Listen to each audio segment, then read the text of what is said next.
What's up, everybody? Welcome to the Smoking Tire Podcast. This episode is brought to you by Womply. Listen, are you a gig worker? Are you self-employed? Small businesses and self-employed folks have had to be very flexible and creative this year. Like us, we now do podcasts remotely. We never did that before. And Womply is here to help you weather the storm. Womply has helped over 100,000 small businesses get a PPP stimulus loan. Up to 41.1 million self-employed workers may qualify for up to over $41,000 in 100% forgivable PPP loans. Funds are limited, so apply for free today at, are you ready? Womply.com/smoking tire. That's WOMPLY.com/smoking tire. Apply today for free at womply.com/smoking tire. We are also brought to you by Harry's Razors. I love Harry's Razors. I like them so much that they used to advertise on our show, and then they took a little break, and I kept buying their razors anyway. I never ever went back to the drugstore brand. Now, they're back in the hood, and so I don't have to pay for razors for a while. Woohoo! Because I definitely rock Harry's Razors. You know, the problem is too often you have to choose between quality and a fair price, right? Where is the value?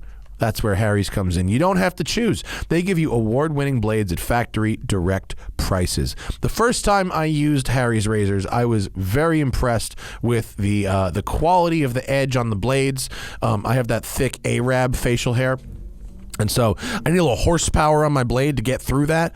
And I really like the shaving cream as well, especially the travel cans that I take on the road with me. They get right in my little DOP kit, and they're perfect for shaving on the road. And I want you to try Harry's as well. They deliver a close, comfortable shave at a fair price for only $2 a refill. They believe in quality so much that they bought their own factory in Germany to own every step of the manufacturing process, and they stand behind the quality of their blades so much that they have a 100% money-back guarantee if you go to harrys.com. For a limited time, Harry's has an exclusive offer for listeners of The Smoking Tire. New customers can get a Harry's starter set and a free body wash for just $3 at harrys.com/tire. That's over a $16 value for just $3 at harrys.com/tire. That's a 5-blade razor, a weighted handle, foaming shave gel, a travel cover, and a travel-sized body wash. It's an incredibly great deal, but act fast while supplies last. Go to harrys.com/tire to redeem your offer. And how about Sunday Lawn Care? Here's a new one, right? So I bought a new house, and I haven't moved in yet. We're waiting to do renovations. So it was the perfect opportunity for me to try this stuff on the lawn because it was low risk, right? Because I don't have to, God forbid it went wrong, I don't have to live there yet. I got the product. It's really easy because the last thing anyone, I don't know how to take care of a lawn. I don't know what to do. How do I even know what to do? But Sunday, it's not another lawn care product. It's a custom product. It works with nature.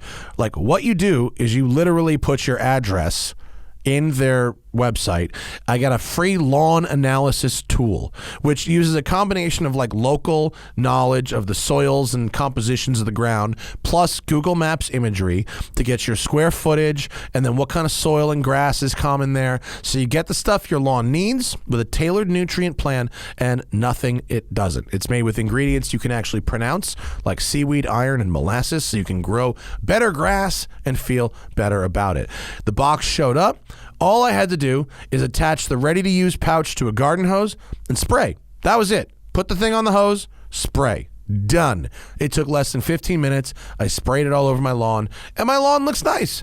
I'm glad I don't have to do other things now. I think if I continue to use this stuff for the next few months as they're doing the renovations inside the house, that by the time it's time to move in, I'm going to be Field of Dreams out here. It's going to be like a forest in there. It's going to be amazing. The grass looks better than ever.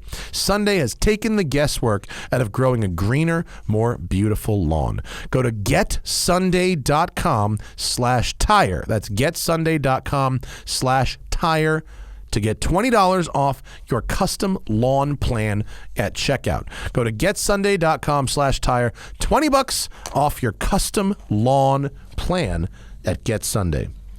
Speaking of grass, Tradecraft Farms is the official ganja of the Smoking Tire Podcast. Let me tell you about a new product that they have invented at Tradecraft Farms. I went for the re-up. The best day of my month is the re-up. That's where they pay us and they give me the products, the sponsorship materials, as it were. You can see these materials at their Instagram, Tradecraft_Farms. They have invented a new aerosolized THC device, more colloquially known as ganja banaka. You used to spray under your tongue. It's 5 milligrams. And one of these little mini jars, I don't want to blow up their branding name yet. They gave me prototypes. They haven't announced like the branding yet. I don't even want to say what it's called yet. It's coming out in like a month, but I don't want to like blow up their spot. But a little banaka tube is 105 milligram sprays. Hello, travel. This is perfect.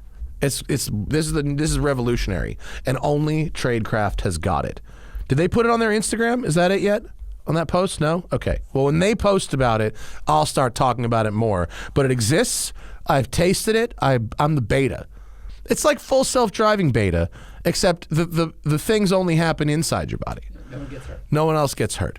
You don't have to buy anything. You don't have to come all the way to California just to shop at the Port Hueneme Tradecraft Farms dispensary. But all I'm asking from your boy over here at the Smoking Tire, give him a follow on the gram and tell him we sent you. Make us look good for the sponsors, because I don't want this train ride to end. You feel me? You feel me? Alrighty, folks. On this episode of the show, we have our good old friend Andrew Frankel, classic British motoring journalist, calling in from the middle of the woods in the UK, right on the Welsh border.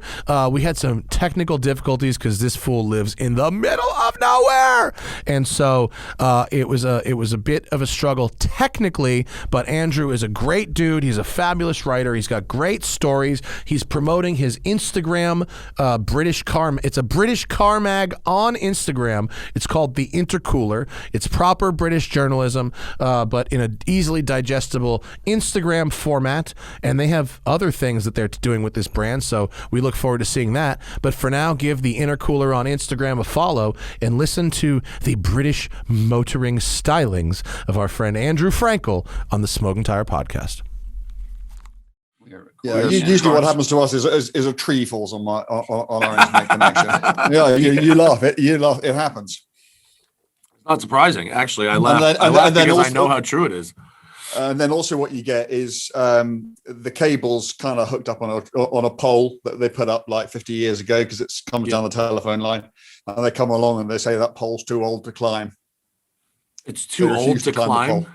Yeah, it's not safe. It's totally okay for it to stay there and hold up your power. Absolutely. Like, I'm absolutely. not going up there. They're not going up there. So, and then you're just in a world of pain.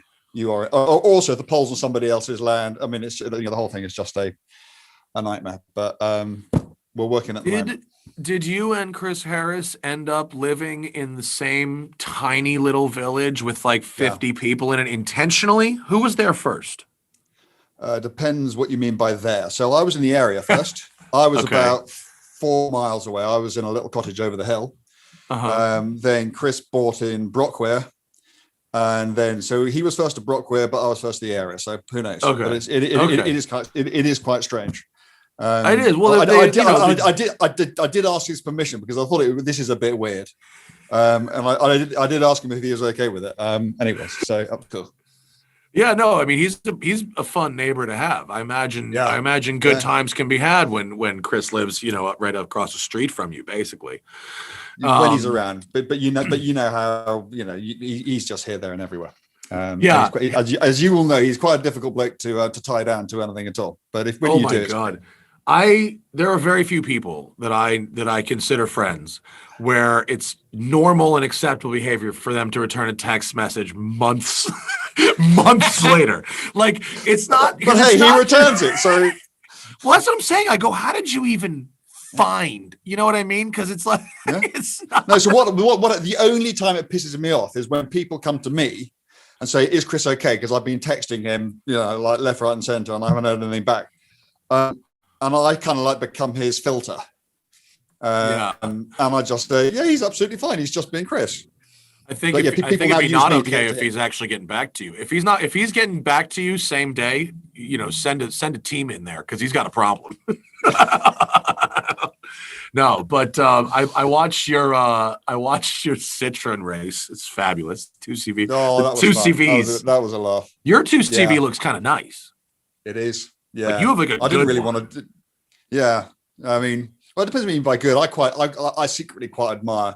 I mean, his is in such a. I mean, that film didn't do justice to just how bad that car is. Does his car But drive as badly as it looks, or is it one of those? I don't that know. looks I've never bad, driven but it. oh, It's really strange. We've kind of raced each other back from the pub in them, and he's never driven mine. And I've never driven his. It's kind of a box we've got to tick. the idea that you can race them back from a pub is funny because that's an activity that nobody should be doing, racing their car. And yet it's so slow that like it's actually a fairly reasonable thing to do. The last time we did it, and Oscar is absolutely true. We went past a police car, and we were going so slowly, he didn't even raise his eyebrows. Somebody to arrive home sober. Exactly. So go ahead. No, I was just another invite's just come in from you. Oh, I'm now drowning in invites. this technology stinks. It's not working for us right now. But have you heard in the US of something called Beetle Ball? No. Beetle Ball is a flat out long distance endurance street race in Volkswagen Beetles, old ones. And because they only go like 65, you can have a flat out street race. It's kind of okay. Yeah. It's the kind of thing you guys would enjoy though. I'm surprised you haven't switched cars and driven his shitter. So am I. He's a bit protective about his. I mean, I've driven quite a few of these things, but some things he just kind of thinks, no, they're his, and I don't know. I'll do it. I will do it. I'll definitely get in it. Have you driven ever, like in, because you've driven old stuff and new stuff, and you've done crazy things with collector vehicles and very special historical vehicles. Do you find that if you certain old cars, the ones with their patina, the never restored, that just kind of kept alive versus a full restoration, do you find that one drives better than the other?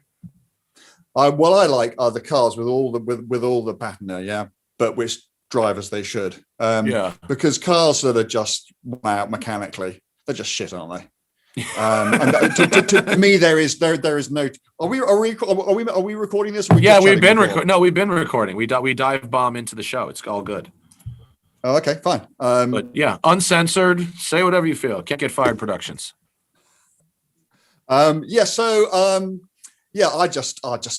can't be done with cars which don't feel as they should. And the other thing is, and you will know this, if you do what we do for a living, how do you know what you're driving is representative? If you've got to go and write about it, how do you know whether some old thing that you've driven is actually communicating to you in the way that it should? And you don't know whether this car feels terrible because the car's terrible, or whether that's the way they all were. So I really, really like cars. There's a bloke who, I've forgotten his name, who races a C-Type Jaguar over here, and it is the scruffiest thing you've ever seen. I mean, it's worth millions. But every fight it's ever had, and every racetrack it's ever had, it's been on in its 60-odd year career, they're all still on there. But the thing is driven so well, and under the bonnet, it is in such great condition. That to me is the perfect car. As long as it drives properly, I'd just much rather it looked, it just looked like, because the bodywork with these cars, they kind of tell a story, don't they? Yeah. And you look at them. My favorite are gull wings. You see, gull wings with patina somehow are just but there are so best. few of them. There are so. I mean, I did the Miller in one a few years back, and there must have been 20, 30 gull wings on there, and they were all perfect. I mean, and that's the problem. You get this. You get these restorations where the cars come out better than they would ever have been when they were new, and they lose something. They become, they might become an art form or something else, but some of the charm goes with them, I think. Well, my friends here in the States, they call them over restored. The car that is beyond what was available from the factory. Yeah. And that's why I think, they like to buy the low mile stuff or the survivor stuff, the one of the two, those. Yeah. We just had a gull wing come through here at West Side that had duct tape on the fender. I mean, it was fabulous. It was like, and you started it up and it sounded like the pits Le Mans. I mean, it must have had a hole in the muffler or something because it was a little louder than I think it was probably supposed to be. But it sounded awesome and it fired right up and it was easy to drive. I drove it 3 blocks out of the trailer, but it engaged right away. And those cars, like a Gullwing, you could daily drive a Gullwing. Oh geez, I mean they're so good. I mean when I did so when I did the middle, this was kind of like in a Mercedes provided car, so it was perfect. And I did this thing, and I felt like a complete fraud by the end of it because it's just too good. You see all these poor sods in their in their old contraptions battling into arriving at time checks just as you're leaving. Having sat down, had your coffee and your meal, and they're still out on the road, and you're getting in this thing. And it's going down the road at 110, 120 miles an hour, just like a modern car. And you're sitting there thinking, I'm actually not making any. Yeah, but I mean, I don't know. I mean, if I was going to do it again, I'd want to do it in something old and slow. I'd like to do it in a 1920s Bentley or something. Yeah. Because then there wouldn't be any pressure to go fast or keep up, because at the front of that event, it's just a bit crazy.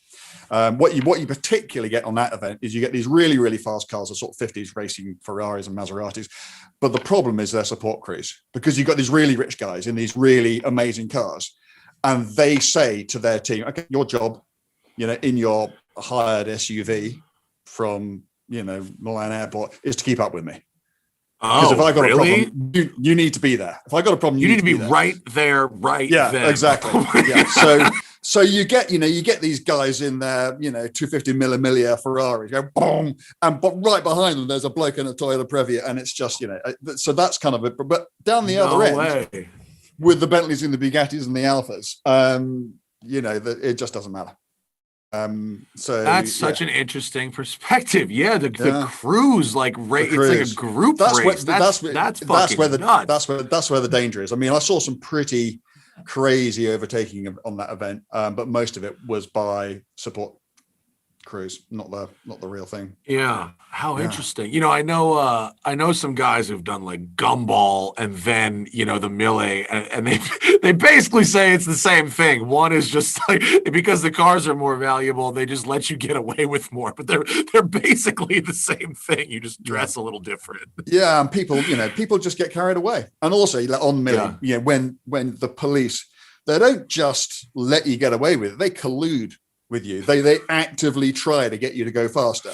And if you're not kind of keeping up, they will tell you. And you can't trust a Sicilian police officer.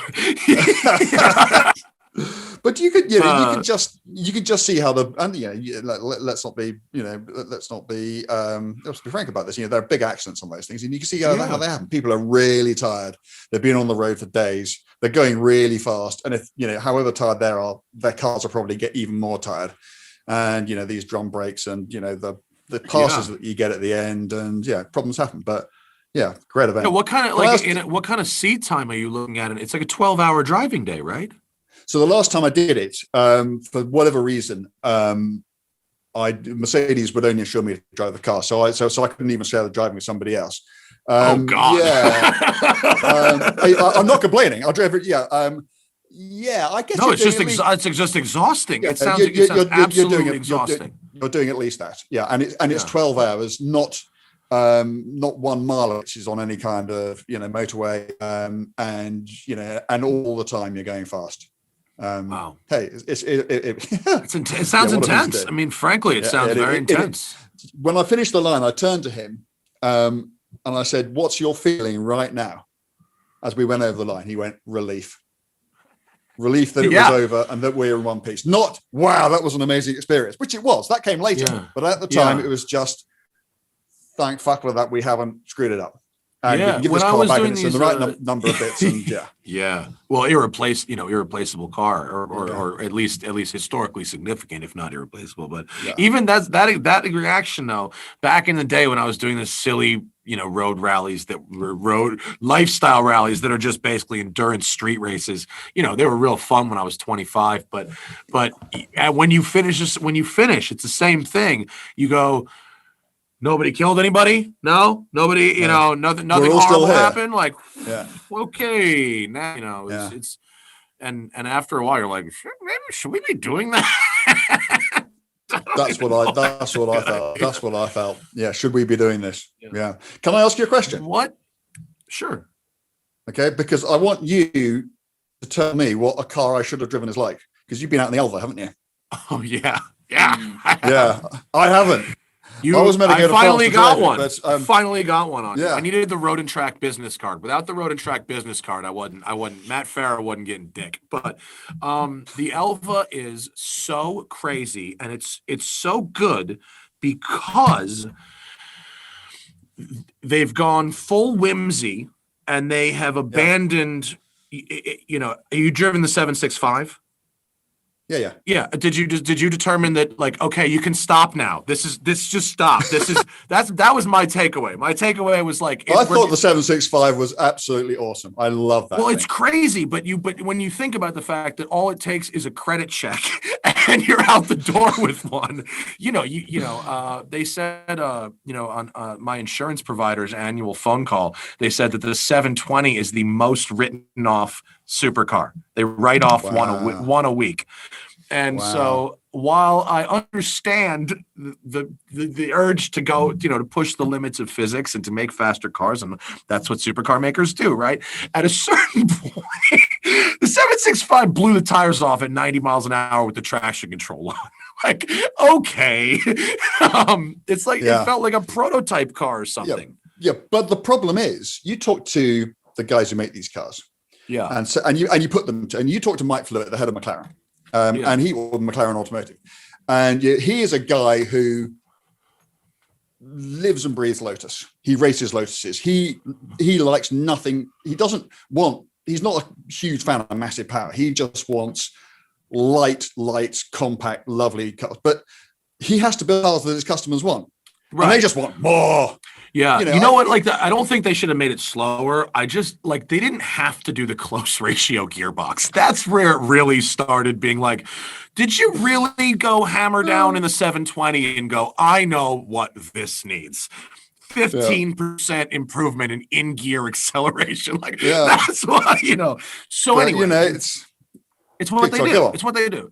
But the point being, with the Elva, my concern when I was going to drive it was that they built a 765 LT without a windshield. That's all this was.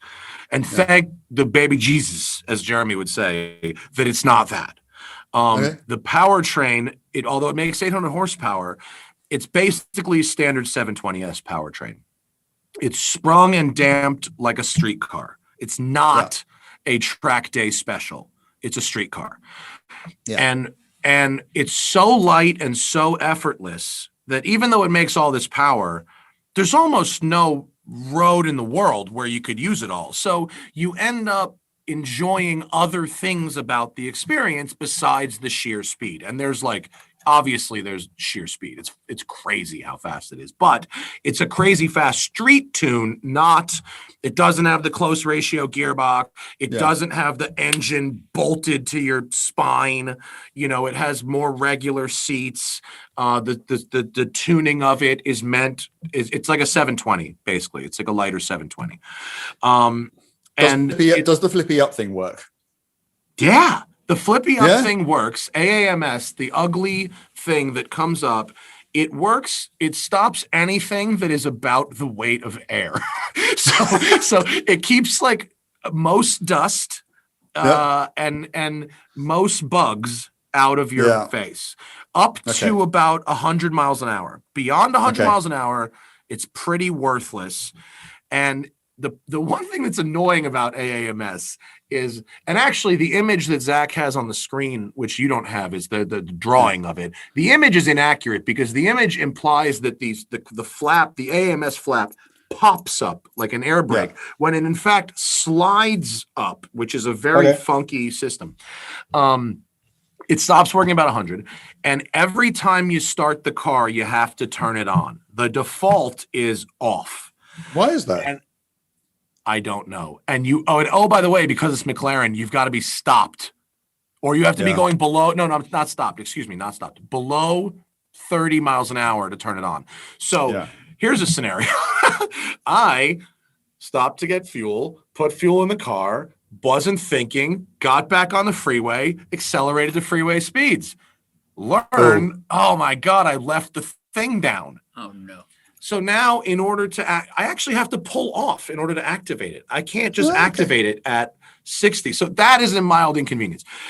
Having said all this, to drive this car on a canyon road without anybody in front of you, without a helmet on, and with the AAMS, between 30 and 80 miles, 30 and 90 miles an hour, your canyon speeds, there is not a more glorious experience in all of the automotive world. It is like riding a super bike with no helmet, but you can't get blown off or fall off, or it's like flying a paper airplane, or it's so effortless and so just like, and you're just out there, but it's not like an Atom where you're like, this is a little sketch. It's got the solidness of being in a 720, based car. And then if you drive fast with the AMS down, I did 160 miles an hour with the AMS turned off, and I thought my face was going to tear off. I thought my glasses just disintegrated off my face. They didn't, but I thought they did. It's just crazy. Oh no, did you freeze me there? Hey. Yeah, I know. Yeah. Did you hear any of that? Did you freeze? I got you did 160 miles an hour with the AMS off.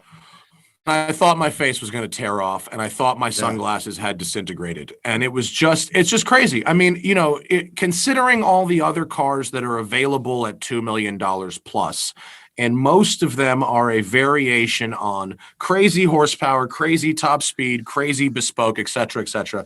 I think that, and I haven't driven the Ferrari one with no windshield either. I haven't tried that one. You probably have. Yeah. Maybe you can tell me about that. No. Oh, you haven't either? No. So it's a totally unique experience. When you get a chance, circle back with me, and I want to hear what you think. But I mean, it's all whimsy, and the lap times don't matter. It's just, I'm glad that for that money that they are selling a totally unique experience, which is very, very cool. Yeah. Excellent. What have you driven recently that's knocked your socks off? Either let's talk about, you do Drive Nation, which is now the Intercooler, the Instagram only. Yeah, the Instagram only. Yeah, well, it's not going to be Instagram. It's not going to be Instagram only for long. We're going to keep on. So we have, So for anybody who doesn't know, we have this little Instagram project which Dan Prosser and I have been doing for about 3 years, and we built up a following, and we just try and do proper car journalism on Instagram. Which it's is great, a bit crazy because that's not what that's not what Instagram's for. But we just thought there's a really big audience there, and no one's going after them, so we thought we would. What that's enabled us to do is to get a bit of investment from someone.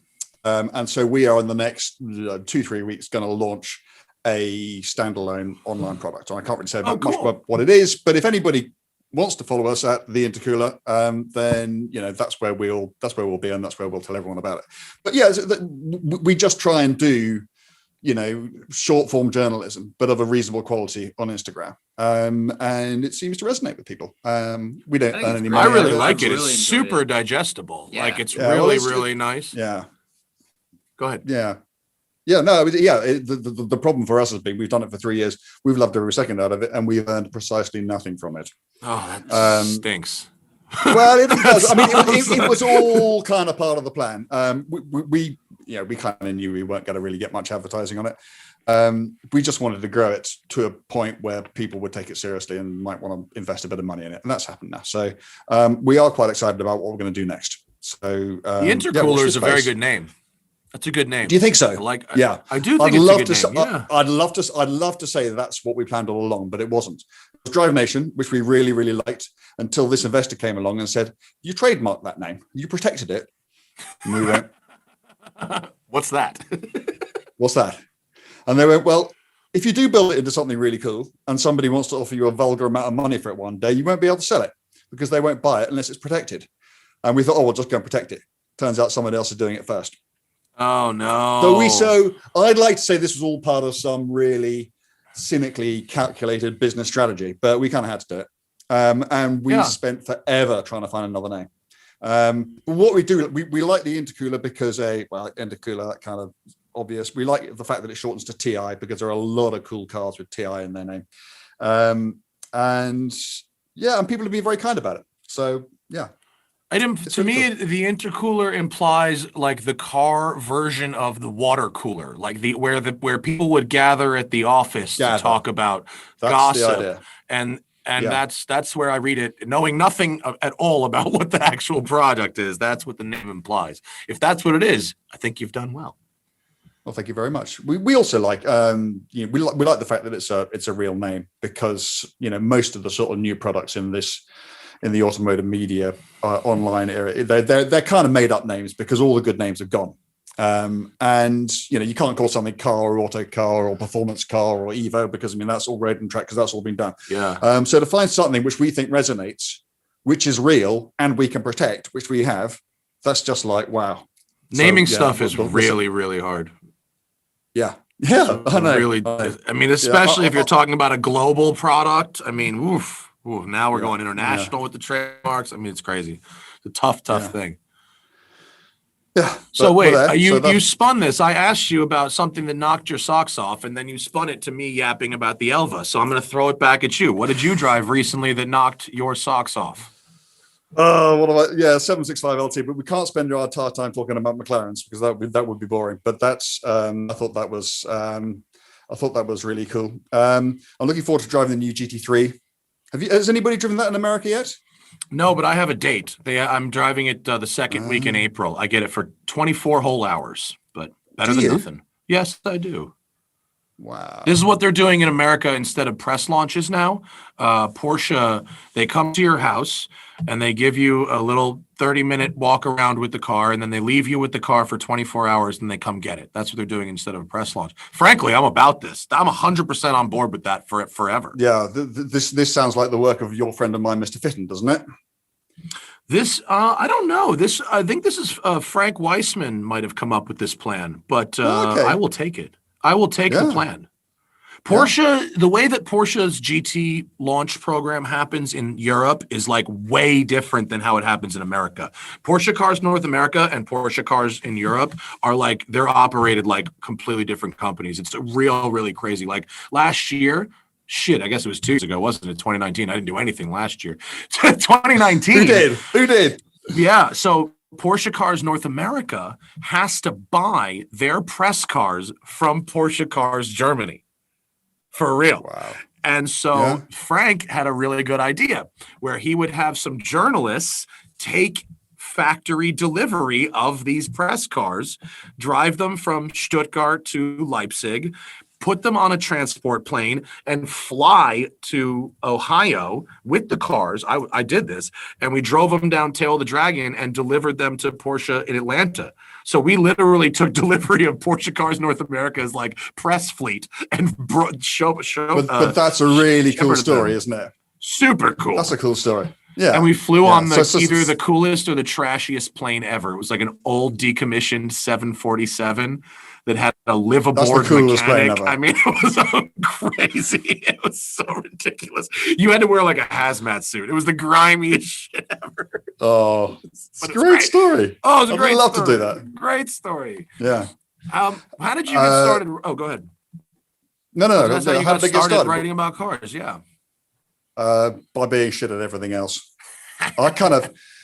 It's true. I never thought that I'd ever get to do something like this, because to me, people who did what I do for a living now, they were movie stars. They were my heroes. When I grew up in the 70s and the 80s reading Car Magazine in the UK, the guys who worked for that, I can remember that I was once in a restaurant in London, and a red 308 GTB pulled up outside. This must have been in about 1983, something like that. And I was there with my dad, and Steve Cropley, editor-in-chief of Autocar, but then the editor of Car, got out and came in, and I was just sitting. Marilyn Monroe had walked in, and I wouldn't have been more surprised. And I was just like, and my father said, "You must go and talk to him and tell him how much what he does, how much you appreciate what he does, because you'll just make his day." I couldn't do it. Now, Cropley is a mate of mine. I've known Steve Cropley now for 30 years. And I was so completely starstruck. I couldn't do it. So, and I sort of tell that story because it kind of illustrates why I never thought I could possibly do it. Despite the fact that the only thing I ever wanted to do was drive cars, and the only thing I ever showed any aptitude for at all was writing English. It just never occurred to me that I might be able to do that. So I tried. Put those two together and make a career. Yeah, but I just, you kind of get what you feel you deserve. And I never felt I deserved that. So I went off and did all sorts of jobs. I tried to be a money man in the city of London, and I just got sacked from everything. And then I tried to become a lawyer, and I didn't make it through the India of the law course. And I then kind of went home and watched daytime television for a bit. I was literally just watching my life disappear down the drain when somebody let me know there was a job going on Autocar. And the only smart thing I did was ring up, because the advert, which I hadn't seen, was quite old. Just ring up to see whether the job was still available. And they said it was because they'd had like 400 responses and they just hadn't had time to go through. And all I said, which made the difference, was I said, is there anything I can do to make my application stand out a bit? And they said, yeah, you can, if you can just write something, because we didn't ask that. We just asked people to send in their CVs. If you can write something, we're sitting on 400 CVs and we don't know if any of them can write. And I had, what did I have at the time? I had a Renault 5, if you know what that is. And I couldn't even type. Yeah. But my brother had a secretary. They sold those in America. Oh, well, there you go. And so my brother, I wrote some rubbish about it. My brother's secretary typed it up. I sent it in. I got an interview. And yeah, that was 33 years ago. I mean, So the that's lesson why I got there into it. is, be ready. Take the initiative, and then when they ask something of you, fucking be ready and do your best at it. That's a good lesson from that. Once I was there, I think I will say that once I got there, I wasn't going to go anywhere, because I suddenly realized that I was loving what I was doing. And this was, you're never going to be rich, in magazine journalism, but you will always wake up on a Monday morning with a smile on your face. And also the terror, having seen the other side, having been literally watching my life go down the drain, and the terror of returning to that was so great that, the imperative to not screw it up. And I was lucky. There were a couple of guys who helped me with my writing, and they all kind of fell into place. And I've just been the luckiest bloke in the world, because I've been vocationally employed ever since. Yeah, I mean, I didn't really even get into it until it was the gig economy already. I don't really know what it's like to have like a fairly regular position at a publication where you sort of have any kind of job security besides what's my next, video on the calendar or whatever. So it's a different kind of like level of like being part of a team. I think that I'm old as fuck now, but the people one generation behind you may not have been a part of, because it's just like such a gig economy now. It's tough. Yeah, it all depends on the team, doesn't it? If you're part of a great team, and Autocar, where I was in the early 1990s, it was an amazing team. I don't know why. I think we just got some really good people in, and it was really exciting. And I've been freelance now for 20 odd years. And I still miss it, because what I do is I sit in, if I'm not on the road driving or doing whatever, I'm sitting in this shed doing this. And that's fine. But there are times, every year, Autocar, they do their annual sort of best drivers car thing, which everybody does. And they always invite me along, and I always go along and have a skid and just catch up with the guys. And I spend that day with them. And it's kind of like I go back in time to when I was a cub road tester of Autocar in the late 80s and the early 90s. Yeah. And working with a team like that again, that's kind of the most fun, isn't it? Because you're kindred spirits. You're completely united in a common passion for what you do. You all realize how lucky you are to be doing it. And so you all make the most of it. And that novelty has never worn off. And I don't think it ever will now. Yeah, I mean, that's definitely just happened with me as well. I mean, I have a lot of fun making videos in the middle of the canyons with me and Zach. I mean, look, is there a better gig than having a whole mountain to yourself and your best friend and a couple of cameras and a cup of coffee and, world's your oyster, right? But at the same time, I'm doing a new gig with Haggerty. Do you guys have Haggerty in the UK? Do you got any of the Haggerty stuff? Haggerty in the UK. Okay, yeah. The insurance company and the YouTube channel. Well, he wrote for them too. Oh, you wrote for fucking Haggerty. Excuse me.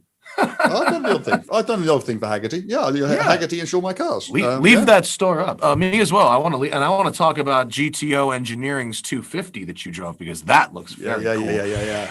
working on this Haggerty show I've got coming up, it's literally like all my old friends that I started working with, like the director, the film guys. It's like it's literally all my. It's been the easiest days of work I've ever had in my life. Yeah. Everyone is the same as they were back then, except less annoyed with the world, getting paid. We have permits to close roads, and everyone's we haven't quite managed that one yet. Permits. But I mean, don't you just feel blessed to be doing it? Don't you just feel, of all the ways that, I mean, you know, I don't know your backstory, but of all the different directions any one of our lives could have gone it, that you've got to go and do this on a daily basis, had a reason to get out of bed in the morning, other than, oh shit, I need to earn a living today. No, there's very few better gigs if you can get them. You know, earning a real, if you want to do the gig and be rich, now you have to find some other loopholes and ways through, but and that's cool, because the people that want to be rich in the traditional way have to work very, very hard and do things other people don't necessarily want to do also. But yeah, no, I haven't ever in 10, 12, 13 years, whatever it's been like, ugh, fuck this job. Like never. No. You know, I don't think that you and I could ever be in a position where we say that, because everybody else would go, no, fuck you, because you don't know how lucky you are to be able to earn your living this way. I know. Yeah, I think I know. It's I mean, I know too. You know, and sometimes, because we all get tired and we all work hard, and you do, you know, and you know, I'm certainly not, you know, beyond complaining about stuff. And I've got children, and they're very good at saying, you don't know how lucky you are. And of course I do, but sometimes, you know, whatever. I think I think that it's, you know, I think that it's just that there's other parts of the job that are very real work, that are the same kinds of real work that regular office, you know, people do. 10% of it is driving the supercars, and the rest of it is figuring out how to pay taxes and whatever it is that, you know, selling advertising, whatever it is that's, you know, small businesses, you know, have to do. And so there's definitely like real work there, but it's still like, I mean, even on the worst day, it's not the worst day you have to make a phone call to somebody that you really don't want to fucking make. Have you ever had to make that phone call that you were willing to discuss on this program? Come back to me with that. I'll think about that while we talk about something else. A phone call that I've had to make. Okay. I had to. Yeah, and I can tell you now. I had to ring up Lancia and tell them that the only Delta Integrale in the country, Evolution, was now in a field with not a single straight panel on it. Thanks entirely to my stupidity. That's brutal. Yeah. That's a bad one. And Lancia left the UK shortly after that. And I still don't know what part I played in their downfall. But literally, it was the first Evolution. This was January 92. It was the first Evolution Integrale into the country. And because I was the autocar road test editor, it came to me before anybody else. And so it was snowing. And so I thought Integrale snow, and I was going to take it to the test track and do all the numbers on it. I didn't even bother to think whether to ring the test track, see whether it would have been open, because it wouldn't have been, because it was snowing. I just wanted to get out of the snow. And we always took the same route. And there was a bit where you go over a bridge at sort of like 80, 90 miles an hour, and it's a curve. There's a corner on the bridge. It's a curving bridge. And I can just remember going into curving bridge that you're hitting at 80, 90 miles an hour. Jesus. Yeah, it's not a big, it's not a big curve. And if you take a line, it's almost flat. You know, it's almost straight, but not quite.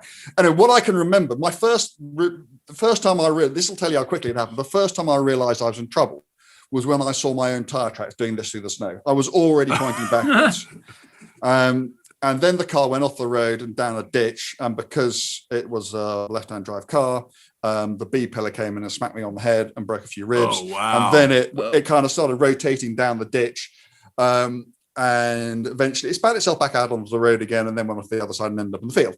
And the funny thing is, yeah, it was a proper off. To date, it remains the biggest off I've ever had.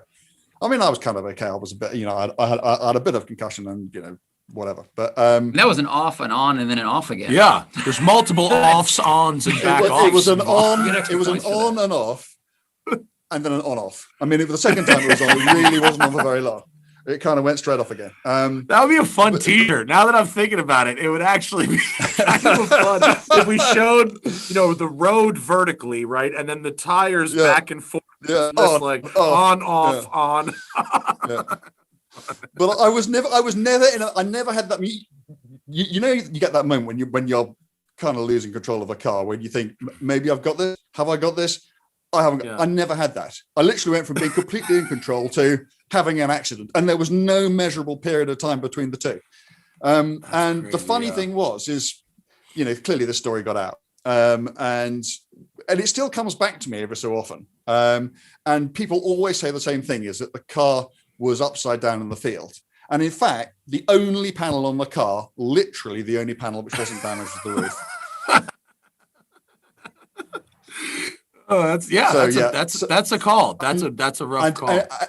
And do you know what they were so nice about it? And They're probably just glad you weren't hurt. Yeah. Well, that's what they said. Yeah. I would have been behind the perfectly scenes. Okay if behind the scenes, they were like, "We were going to be profitable this year by a factor of one delta integral." We were going to have a business this year.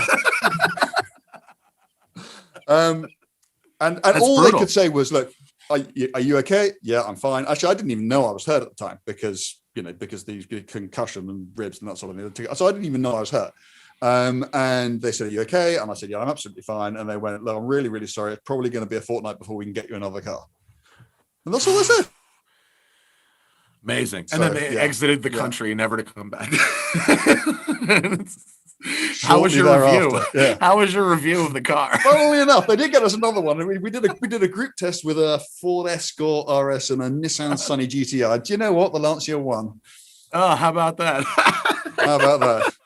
But it would have done anything. I love those cars. They're fabulous little cars. They're a lot of fun. Oh my God. Yeah, so back in the 90s, man, like what really stood out as like the real standout adventure of the 90s where you're like, man, I was there for that? Well, I mean, it was a lucky time to be about because, if you think when I got into the business, cars were like, Countaches and Testarossas. Yeah. And then the 90s comes along and suddenly you're into Bugattis and XJ220s and then the McLaren. Yeah. And, to be an auto car during McLaren F1 time, I mean, that I imagine is really that's the game over. Like there was a McLaren F1 press car. That's what that's about.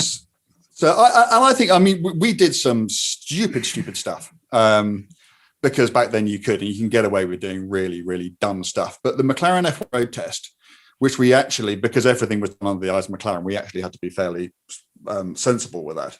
Because to this day, I've never driven a car that has raised the game as much as that did.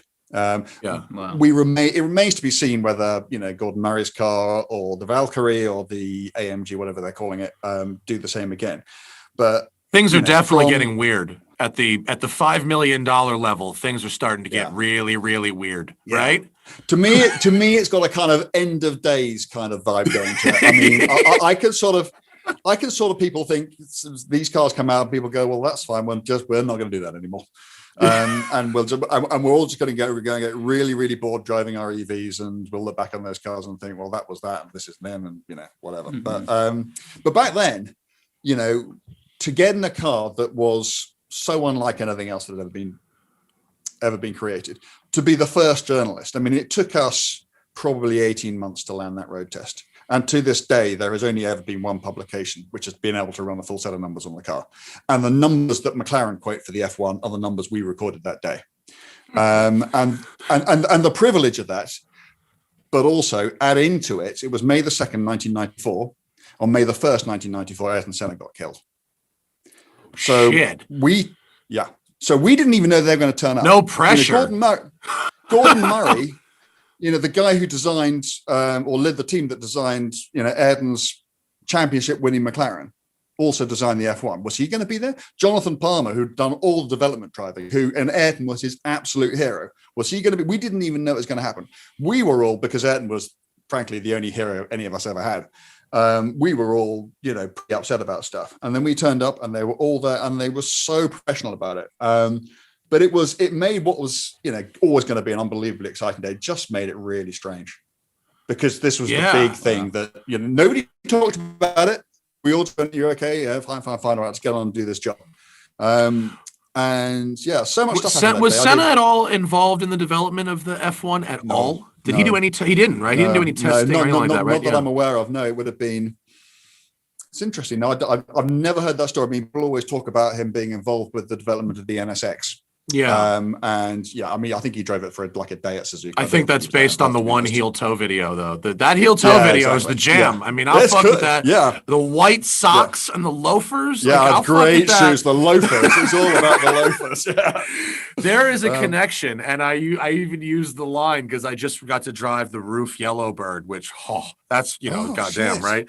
Yeah. And but there's something about videos of guys driving like fucking maniacs in loafers that really sustains generationally, right? Yeah. That the dude on the Fascination der Nürburgring or whatever the fuck. Stefan Rosa. Yeah, loafers. Yeah. No safety loafers. gear.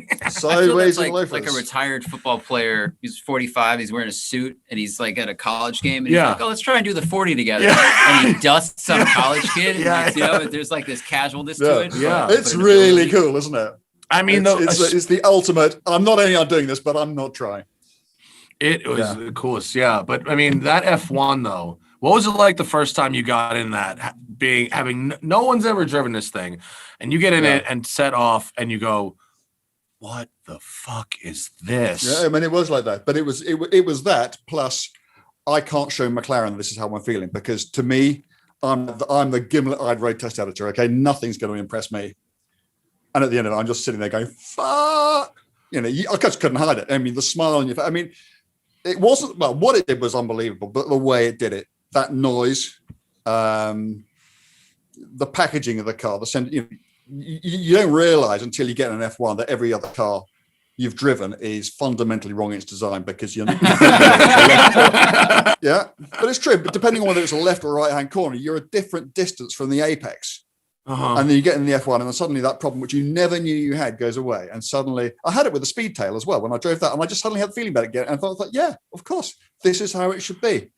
And I did 200 miles an hour for the first time in my life that day. I did 211. In the F1 or the Speedtail? In the F1. Yeah, in the 1994 in the F1. Yeah. So we had a 2 mile runway. And that I probably raised my personal maximum by about 25 miles an hour. And I mean, and then I drove it from where we were, which is kind of like in the Midlands, up to the North Yorkshire Moors, where we're going to do the photo shoot. So we've done all the numbers, and then we need to go and do the photographs. And I was alone in the car. It probably took about 3 hours to get there. And I kind of got out of it a slightly changed person, because I kind of, that was the journey in which I realized you couldn't just be a dick with this stuff, because if you were, it would kill you. And that driving it fast was actually more a matter of restraint than being yeehaw and exuberant around it, because the thing was just so. I can remember, you come out of any corner onto any straight, you look down and it would be doing 140. That's just kind of like the speed it would just go to, like that. And I just was so far beyond anything. And I was so lucky. So in 25 years on, I went back to the same runway with the same car, literally the same car, which is their like XP4 or 5, 5, right? XP5, and they dug it out of storage for us. We insured it for £10,000 for the day, one day, £10,000. Actually, not to brag, but I'll one up you. The Yellowbird I drove 2 weeks ago was $20,000 for a single day. For a single day. That's fantastic. He told me this. I was like, you have got to be shitting me. Fortunately, we're sponsored by an insurance company. It's okay. So go on. So you insured this thing for 10,000 pounds. Yeah, and we got and it was the same car, and we had a P1 there, and we had a Senna there, and we had a 720S there as well. Yeah, and are the P1 and the Senna anything at all once you have another go in the F1? I would say probably not. No, they are something. I'll tell you what, you are very aware of the F1's deficiencies. Okay, in some areas, the powertrain, there's scarcely a thing that's ever been built with a powertrain to match that of the F1. That BMW V12 was, and however much power the P1 or the Senna has, in terms of that sense of occasion, the F1 wipes the floor with them. But you do realize just how soft and roly-poly it is. You don't want to mess with an F1 on the limit. There are a lot of people who've had a lot of big accidents in F1s, whereas, the P1 is pretty good and the Senna is just easy. It's easy to skid a Senna about, which I know sounds stupid, but it is. You can drive a Senna and you can go, if you're on a closed facility, you can go to a place in a Senna that you just couldn't go in an F1 because you'd just be too frightened, or in my case, not good enough. Right. Because the car is just not set up to be driven that way. And so, there are things that a Senna and a P1 can do, which an F1 can't do. But okay, ask me if I could do one more lap. Yeah, I wouldn't even look at the Senna or the P1. I would be in those doors and back in that center seat in a heartbeat. Now, here's the question: does the F1? Did you drive it later with what you would call a modern tire? Did it have like a PS4S on it now? So you had old tires on it. Oh yeah, it does now. I can't remember what they've got on it now, but it's not the old. So the old tires were, I think they were Goodyear Eagles. They were terrible tires, of course. And it is on a more modern tire, but it's not like it's on a Cup 2R. It's not like it's on a proper tire, because it's still a 315 section at the back on a 17-inch rim. Right. Where are you going to get one of those from? So same thing with that Yellowbird. The Yellowbird had Cup 2s on it. So now you're talking about from 87, whatever that thing was fucking working with. Now it's working with Cup 2s. You're lucky you don't shear the spokes of the wheels off. So So I mean, 87. What would you have back then? You would have had something like a P0. A P0, yeah. And that car, the Yellowbird, did an 11.6 quarter mile at 136 in 1987 with a dogleg first gear. I think that's McLaren F1 kind of territory. I think that's about what the F1 did. It's crazy fucking fast. Yeah. God, I'm very jealous. Oh, Zach's got a picture of XP5 up. That is a sexy car. Is it black or is it like purple? It's like a green. It's green? Oh, it's green. Yeah, it's a really dark. I'm colorblind, so I couldn't really tell you. McLaren still own that car? Yeah, I do. Yeah. And it having been in storage for years and years and years, they got it up and running again for us. And the best thing was, they were so cool about it. I mean, okay, I didn't drive it quite as fast 2 years ago as I did in 1994, but we weren't far off. I mean, we were doing 170, 180 miles an hour in this car down the runway. We were hoofing about. We were chasing it with the Senna and the P1. They weren't saying, "Oh, fine, you can drive this car, but you can't do more than 30 miles an hour in it." They were there. They were on site all day, and we were driving it pretty much like anything else. And they were completely. Oh, we got a photo right next to the Senna and the P1 right up in the top there. The Senna's red, right? Yeah, it would have been. And the P1 is black, I think. Yeah. That would have been that day. Oh, man. It's so, when you look at it next to the other two, it is so tastefully restrained. Yeah. It's so small. Yeah, it's little. Despite the fact that, you can put 3 people in it and luggage. It's a really, really clever car. I drove one once for 5 minutes, and it was like around the block as a little present from somebody. And that little drive, I could understand how special the thing was. Leno brings his to Cars and Coffee a lot. He's got a lot of miles on his, and he brings it out a bunch, and he drives it, and it's always a fun treat to see it out and about. But Zach had it pulled up before, and I want to talk to you because you drove it for Haggerty, GTO Engineering's 250 GT recreation. What are your thoughts on these continuations and factory continuations and recreations like this in general? Yeah, they're interesting, aren't they? Because they're really divisive. When I read about that on the intercooler, some people said, just think of the proper car, because this is in the US, it's probably $1 million car. The recreation. The recreation, yeah. Yeah, the recreation is $1 million. Yeah. So but if you wanted a real one, that'd be a $10 million car. Right. So it's like a tenth the price of the car it is in terms of its mechanical specification. But then again, if you think, I've got $1 million to go and spend on something, why would you spend it on something which is not what it purports to be? So what they do is they don't even need you to provide a donut car. They need the identity of something. So as long as they've got the VIN number from a car, so what they really like are, cars that have been in fires or whatever, so completely destroyed, but they have an identity. So you buy a worthless wreck and you say, here's my worthless wreck. They throw the wreck away, nick its identity, and then create you a brand new car, which is a short wheel. In every single respect, it is a short wheelbase. I mean, the FIA will give you papers to go and race it, saying that it is original in every regard. And I mean, I'm kind of a libertarian. I say, if that floats your boat, then great. If you can, go out and as a thing to drive, I've been very lucky. I've driven a real short wheelbase, and they're the same. In fact, the one I drove, they do a choice. You can have a 3-liter engine, which is what they always had, or you can have a 3.5 or a 4. And the one I drove had a 3.5-liter engine. Yeah.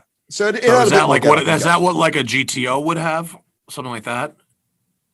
Or something. It has just a bunch more power, pretty much, right? Yeah, exactly. Yeah. So no, GTOs had 3s and 4s. So yeah. So instead of having, what would it have? It would have about 280 horsepower with a 3-liter. This probably had about 330. So not a huge amount, but it's got a bit more torque in the mid-range. But it's still exactly the same. It's still a beautiful single cam V12. And it was just. I think that there's going to be an awful lot of people who are thinking to themselves, am I going to continue to play the modern hypercar game? Am I going to go and buy the next hypercar because I'm too frightened if I don't to drop off the list, so I don't get offered the one after that, which might be the one that I really want? Yeah, because that's what happens. It's all about staying on the list, isn't it? If you're with those really and fear. Yeah. And maybe guys will suddenly think, well, actually, for the same money, I'm not going to go and play that game anymore. I'm going to go and buy something with performance I can understand, which is beautiful, which I can drive. I can drive on the limit, and it's not going to scare me. Every time I look at it, I'm just going to go, wow. And it's compact, and you can enjoy it at speeds where you don't need a racetrack, or you can get, and there's a lot to be said for them. And I just loved it. I just absolutely loved it. I understand why. I don't know if you've heard that, for instance, Jaguar are getting very legal on people making recreated C-types and that sort of thing at the moment. And everybody is starting to think. Is that because they want to do it, or because they're genuinely concerned about the history? No, well, they are doing it. That's what I'm saying. Aren't they doing the lightweight E-types and the whole thing? Well, they've done that, yeah. And frankly, they charge more for theirs than others do. Here we go. Now we know the hustle, right? Yeah, but they would say, yeah, we do that because when you buy it from us, you're buying a Jaguar, and you can't deny that. Whereas you buy from anybody else, whatever it is, however good it is, however indistinguishable it is, it's not a Jaguar because it wasn't made by Jaguar. So I guess they would play the authenticity card, wouldn't they? So I'm sure that's why they're doing it, because they just see this as a big business area, and they don't want others taking it away from them, despite the fact that others have been doing it for decades, and Jaguar have never complained until now. So it's a kind of a difficult sell for them in PR terms, because they're always exposed to, why are you making a fuss about this now? It's not you standing principle. It's just because you want a slice of this action for yourself. Because for the past couple of decades, the market wasn't as interested in replicas, or they would call them replicas. I think that's exactly yeah, exactly right. I think they see this to be a big growth area, because if I'm honest with you, I've got a good idea what these cars cost to make.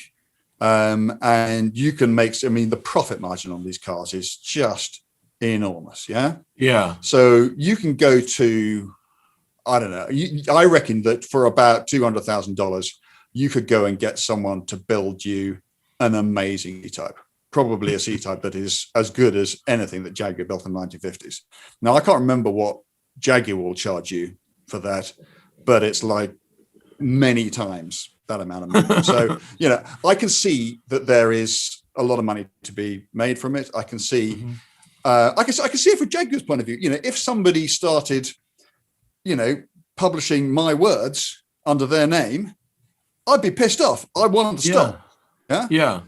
So I can absolutely see both sides of it. I'd just like everybody else, live together and find amicable ways of doing this, but that doesn't seem possible at the moment. But Zach's absolutely right. It's because it's such a big growth area.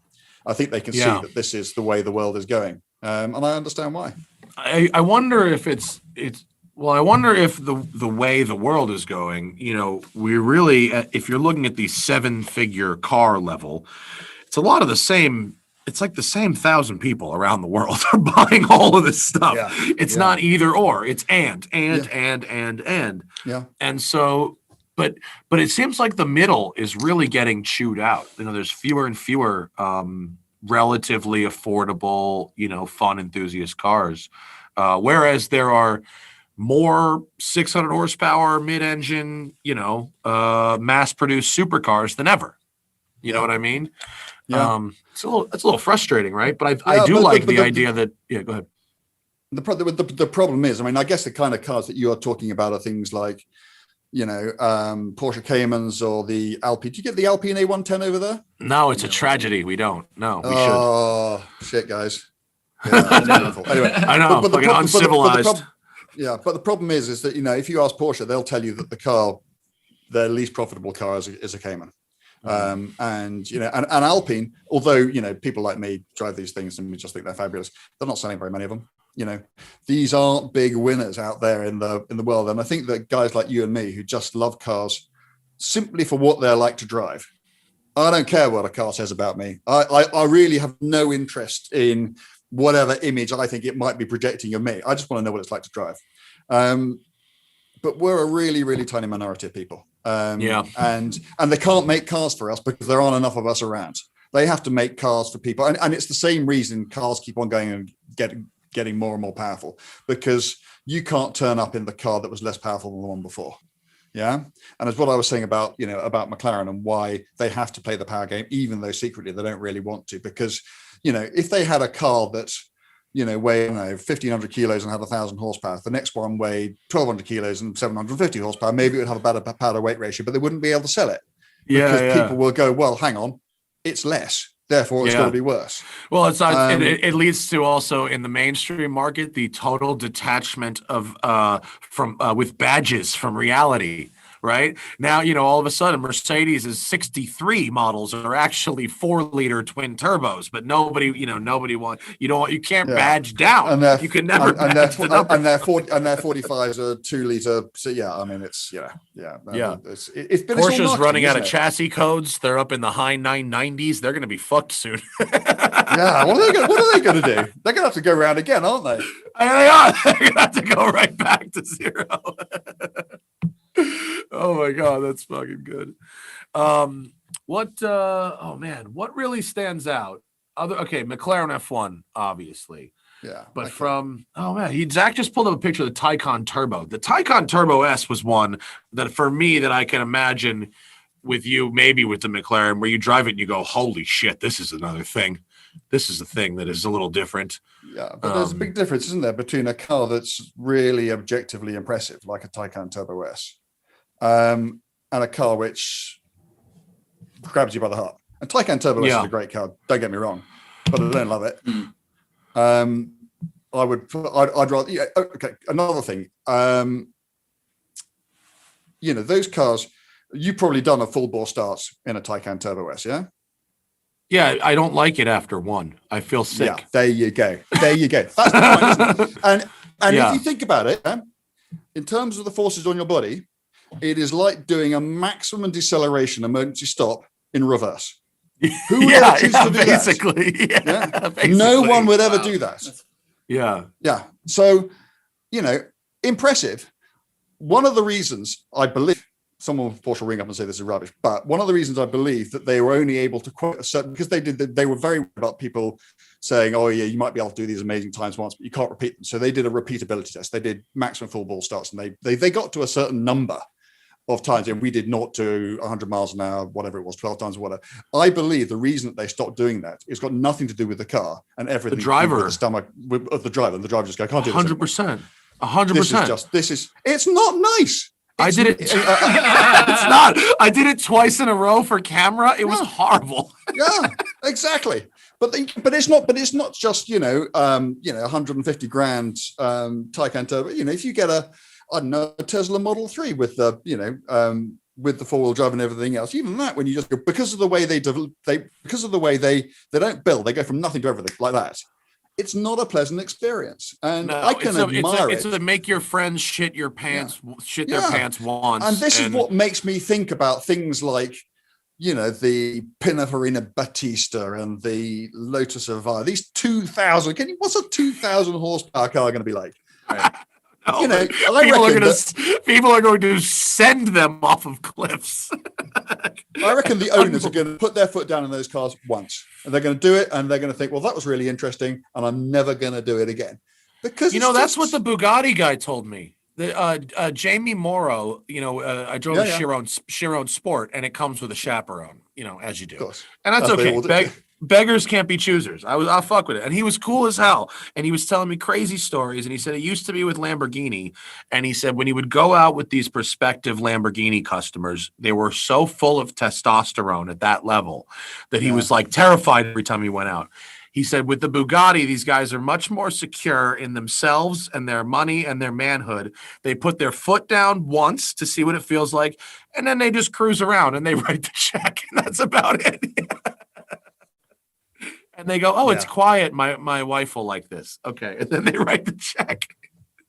I had this thing, which I'm kind of banging on a bit about at the moment, which I call peak car. And I think we passed peak car about 10 years ago. Because what are you getting from that extra acceleration? You're actually getting an uncomfortable experience. It's not a nice thing to do. What are you getting from all that extra grip? What you're doing is you are putting your car beyond the environment it usually finds itself in. So you've got to go somewhere before you can enjoy it. Right. And cars are getting heavier, cars are getting wider. What is all this doing for you in terms of what the car is like to drive? It's making the cars worse. And if you think about, I'm just trying to think of a car. Okay, so one of my favorite. We just had the new M4. You're describing the new M4. There's nothing about the new M4 that is really an improvement over previous ones. You're just so bigger right. and more power. I've only driven an M3. Same. It's the same shit. Yeah, but it's the same car. I got out of it thinking exactly that. What is this getting you? What do you And actually, it's so much heavier. It's like you're in pounds, aren't you? I can only 3,800 pounds in fucking US. It's so heavy. Yeah, but it's like the thick end of 300 pounds heavier than the last one. Yeah. So you think to yourself, well, it's got another 50 something horsepower. You do the math. And you look at the power to weight ratio, they are so little difference that when you actually go back and look at it, you realize there's like 1/10 in it from 0 to 100 Ks or whatever. Yeah. And that's why. And what you're getting is you're getting a bigger car, you're getting a wider car, you're getting a car which is less communicative. But then again, it's not for you and me. It's for people who just want to clear stuff out of the fast lane. You go, wow.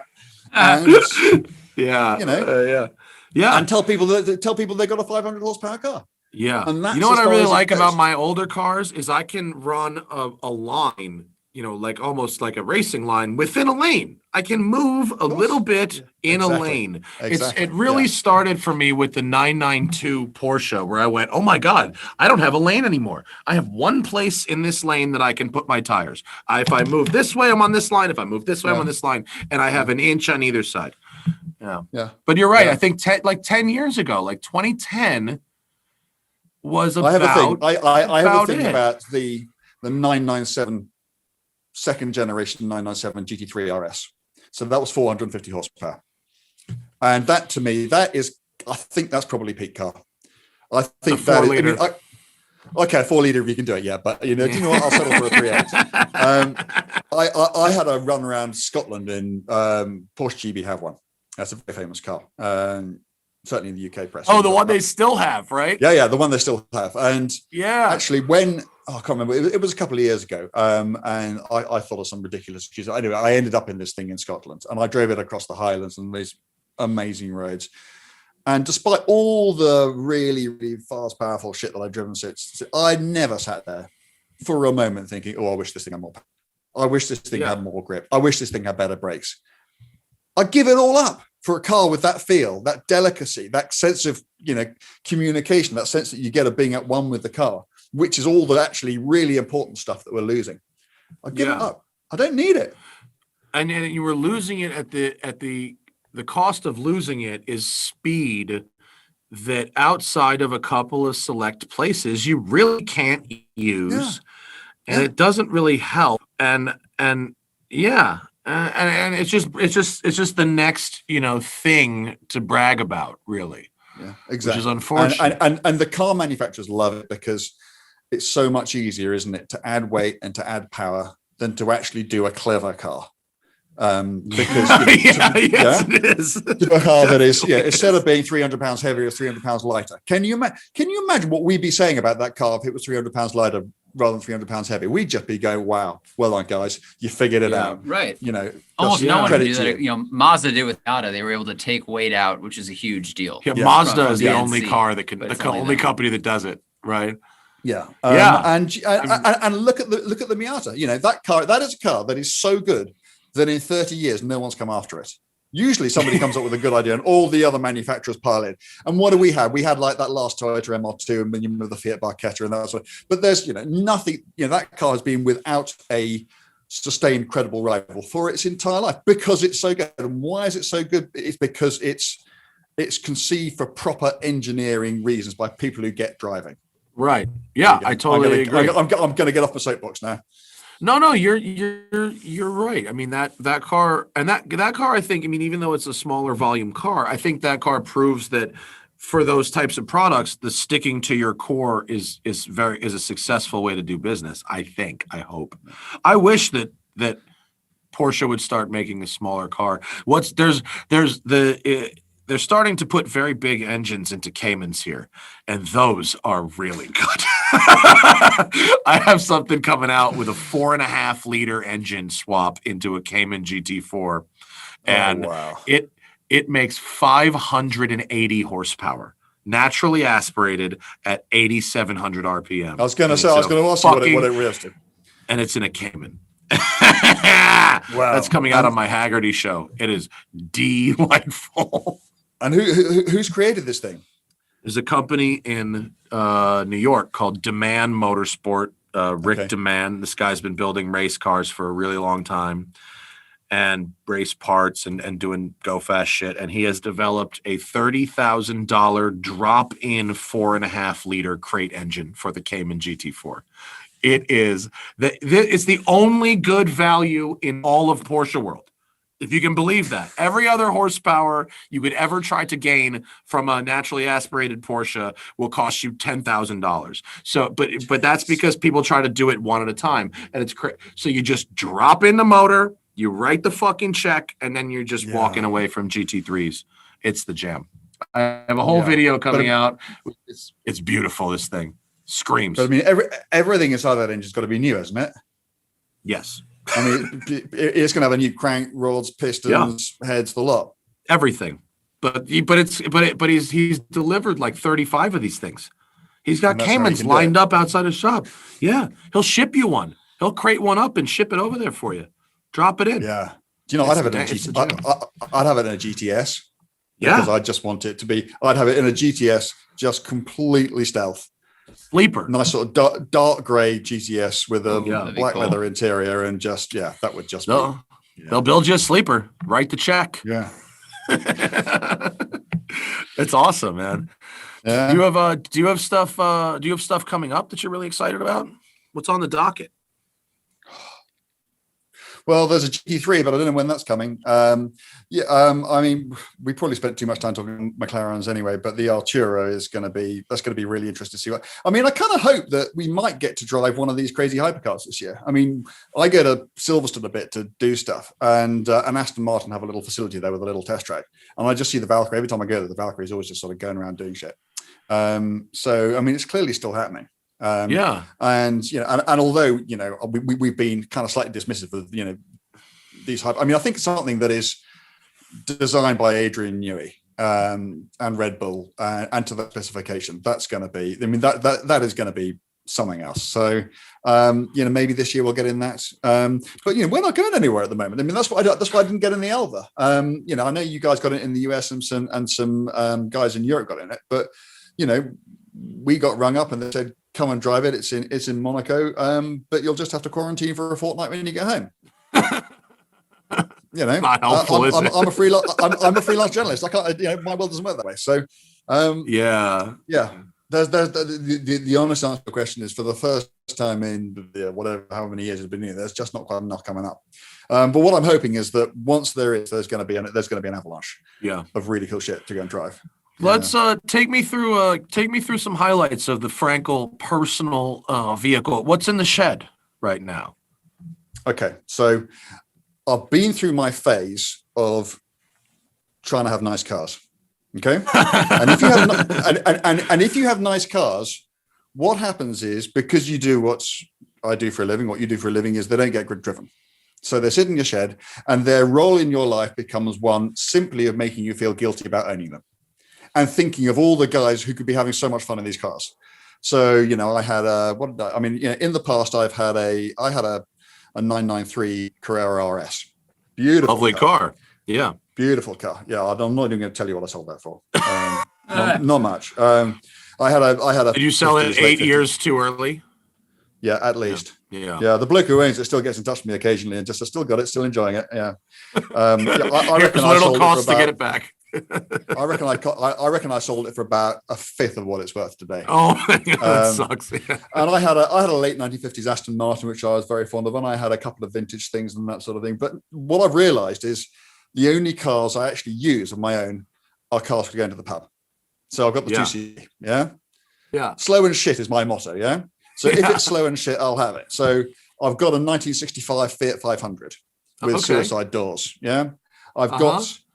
I've got the Series 3 Land Rover I passed my driving test in 1982 because, you kind of see in the area where we live. If you live around here, it kind of helps to have a car like that.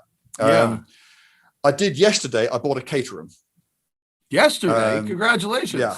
Is it up at the top of your Instagram? Is it new? No new. No, I haven't told anybody about it. You're literally the first person I told about it. Breaking news. In fact, technically, I bought it today.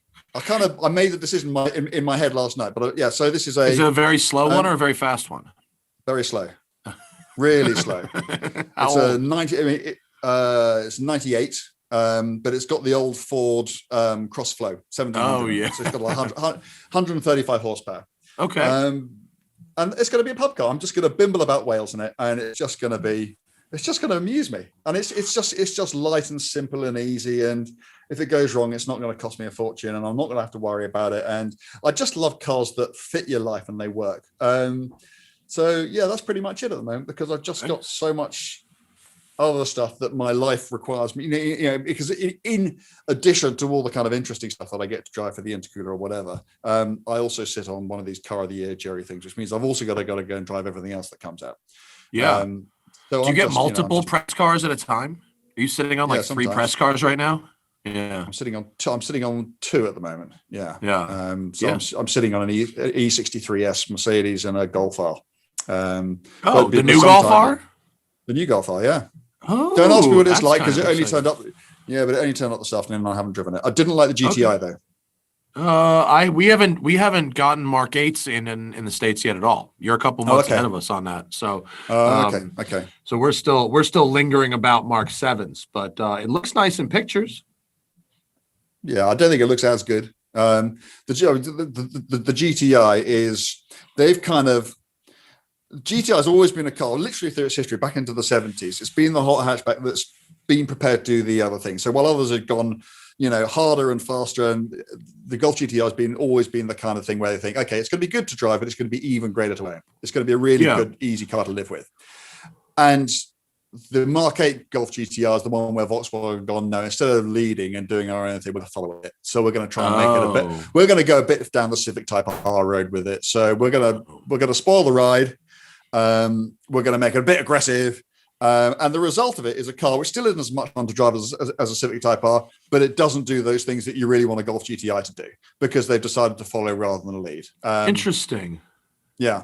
Yeah, because the GTI is about the light controls, right? It's about everything's kind of effortless and it's very smooth. It's just a very easy way and just a brilliantly easy car to live with, which is more than enough fun for most people most of the time.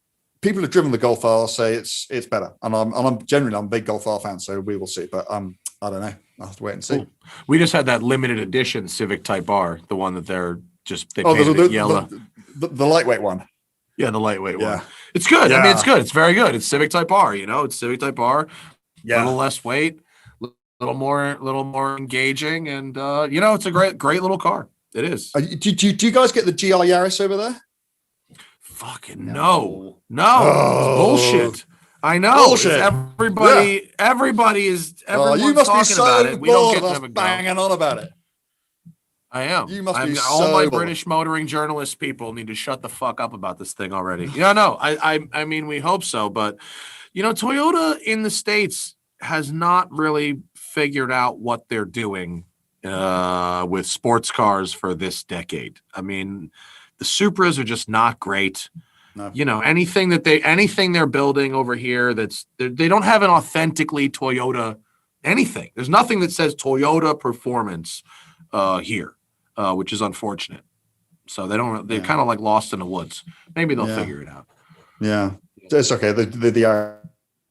Oh, there you are. Come back. Yeah, I'm back again. Yeah. This is what happens. So anybody watching this, I live on the border between Wales and England in a shed.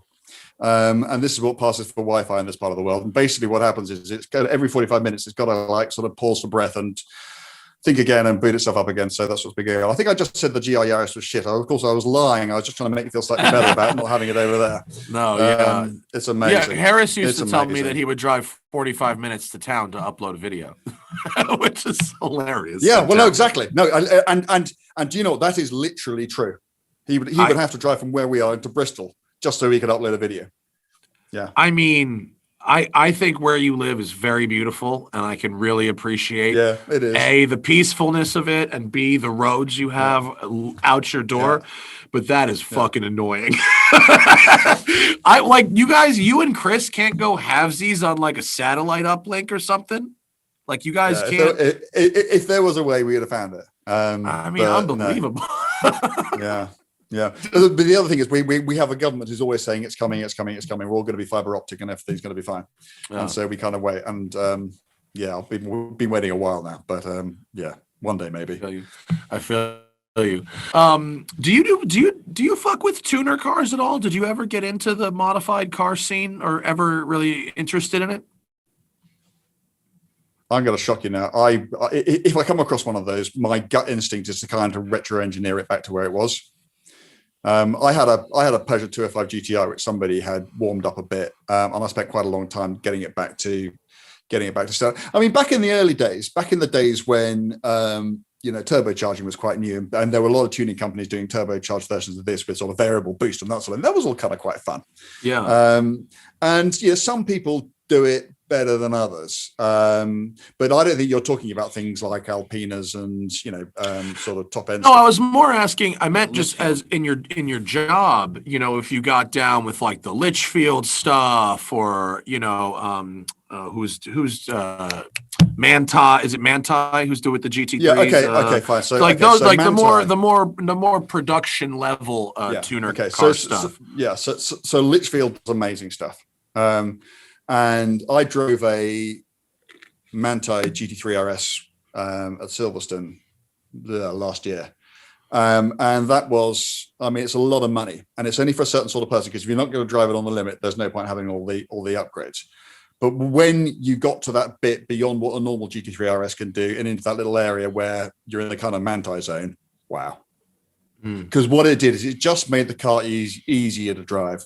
And when you're in cars like that and you're driving them like that, what actually matters, what makes you go faster and what makes you have more fun is confidence. Yeah. And the way they made that car quicker and better is actually just by making it easier to drive. Yeah. And so, a normal GT3 RS on a track, and I quite like this in a car. I don't expect, cars to sort of like roll over and play dead. I like cars which are a bit of a challenge.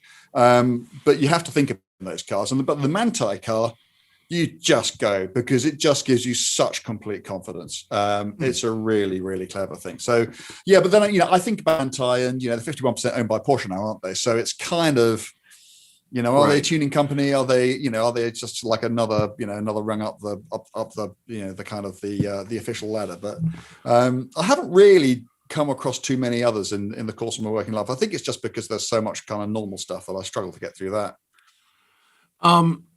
Real quick, what is the status of like EV adoption in the UK? What does the EV landscape look like over there? I feel like we're in this LA bubble, and especially being a member of the media with who I follow on Twitter and whatnot, especially in California, I feel like we do not have a realistic look at the EV landscape in the rest of the world. So what does it look like over there?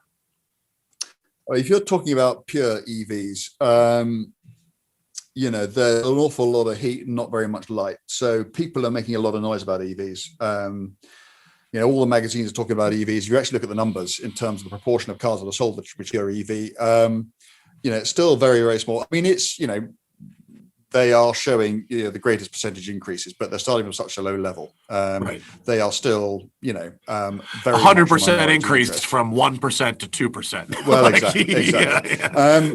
And partly the reason for that is we have such a shit infrastructure in this country. Unless you drive a Tesla and you can get into the superchargers, it's such a painful operation because, the service station have charging points, but they charge at like sort of 50 whatevers, and I think meaning Tesla not fast or meaning expensive. They charge not that. Oh fast, well, right? so they're really slow. They're really, okay. really slow charging. 50 kilowatt chargers, whereas the Ionity ones, which are very slowly starting to come in, they charge at 350. So like 7 times faster. Yeah, that's what Taycan uses. Yeah, they use the good. Yes, shit. Exactly. But you've got to have the 800 volt architecture, which the Taycan has to be able to take advantage of it.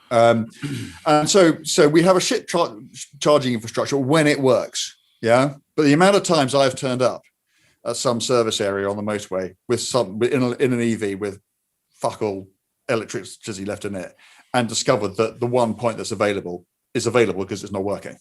So you've got to sort that out.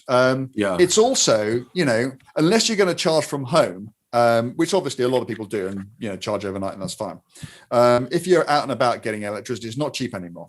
The government is also starting to realize that all this revenue which they get from taxing petrol, that's going to go, and they're starting to think, oh shit, where are we going to get it back from? And these, in fact, only today they've cut the grants, because up until now you've been able to get a big fat grant. If you buy a pure EV, you get thousands and thousands off it because the government just pays that for you. Not only have they cut that right back today, they have said it only applies to cars now costing £35,000. So there goes. So no luxury EVs. So there goes your Tesla discount. Right. So we still have that here in California. Like I've ordered the Mach-E, the Ford one actually, which I reviewed for a week and I loved it. I thought it was great. I mean, it's an appliance, but it's a really nicely made appliance. It's a good car, isn't it? It is a very good car. I think it's a very good car. Of its kind. It felt like a good car. Yeah, for an appliance. It's really for my wife. But point being, tax credit is still in effect in California. So $7,500 is a lot. It's quite a bit. That's a lot. Okay, so we're not. I think we were like. Sorry, I think we're in the UK. I think we're about there that's growing, but the infrastructure and all the problems are hampering it. Are people clamoring for a better solution, or is everyone still okay with ICE cars and they're kind of like, this isn't for us? I think that if the infrastructure was there, I think people would climb into EVs. Yeah. Whether they have to make the they are, experience appealing to people. It can't be, you're going to do this because we have to, and it's going to be annoying, but you got to do it. Yeah. Like, no, like just make it not annoying, and then people will do it voluntarily. Like, and also, people will continue to be scared about running out of electricity long after the time when they should stop being scared about running out of electricity, because that's just the nature of people, isn't it?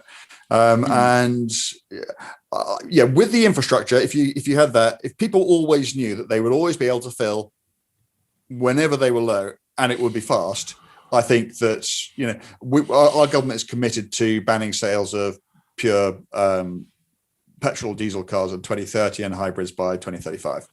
And there's so much work which needs doing between now and then for there to be even a chance of EVs literally replacing that lot. I don't know, maybe they can do it, maybe they can't, but I don't know. I'm a bit EV skeptic, just because I have a bit of an understanding about some of the issues that surround the creation and the disposal of all this stuff, and I just fundamentally don't like heavy cars. But at the same time, appliance as a white good, as we call them, to go and do a specific job, and transport, if you're set up right, so you don't have a long journey to do, you can always charge from home, so you don't have to get fleeced on the motorway. You don't have to worry about whether the charging station is going to be open or not. And you can just waft around in silence. Then for a certain sort of person in a certain sort of application, I think they're absolutely fine. Yeah.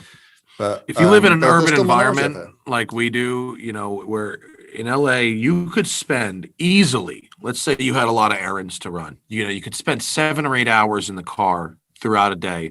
Maybe you'd drive 40 miles. I mean, it could be that's a realistic scenario. And so in that type of scenario, an EV is a wonderful thing. I mean, you're so much more relaxed at the end of that day, and so that's where it really makes a lot of sense. And it's that high time, low speed, high traffic, situation that it really does work for. And I'm with you on the inconveniences of it. They have to make the experience positive, the overall experience, not just the driving of the car experience. So if I was rich and I wanted to become even richer, what I would do is I would go around doing things like buying up old Fiat 500s and restoring them and putting EV powertrains in them. Do you know how much money people in California are making doing that right now? I have a client who wanted me to do that exact thing with that exact car and had me shop. You know what that costs? Yeah. 50 to 70 G's with like a 2 to 5 month waiting list. But you know what? Yeah, exactly. So we're not quite there with those things yet. I mean, it is starting. And when it comes, because it's the ultimate, so you're on a really small compact car, and you can still kit it out with you can put navigation in it and a decent music machine, all the stuff and probably air conditioning too, that you kind of need to exist in the town. And you look really cool, and you're allowed in. Nobody tries to tax you. You can park it anywhere. And I think that kind of EV is just fantastic. But I just for the Haggerty show drove a Willys Jeep converted to EV, which could be the ultimate pub car. I mean, it could be. Did you like it? Yes, except for a couple of things. I didn't. I'm fat, and Willys. There must have not been anyone the size of me in the 40s because the steering wheel left a fucking bruise in my gut. And this and also the shop that built it, although they did a very good job, and I have a whole video coming out about this on Haggerty. I'm not giving away the plot. It's just one little detail. It's a really fun story because it's not actually a Willys Jeep. Do you know about the Filipino Willys type Jeeps? No. Long and short of it, America destroyed Manila in World War II, including their public transit system, which was a very healthy public transit system. They left behind all these Willys Jeeps, though.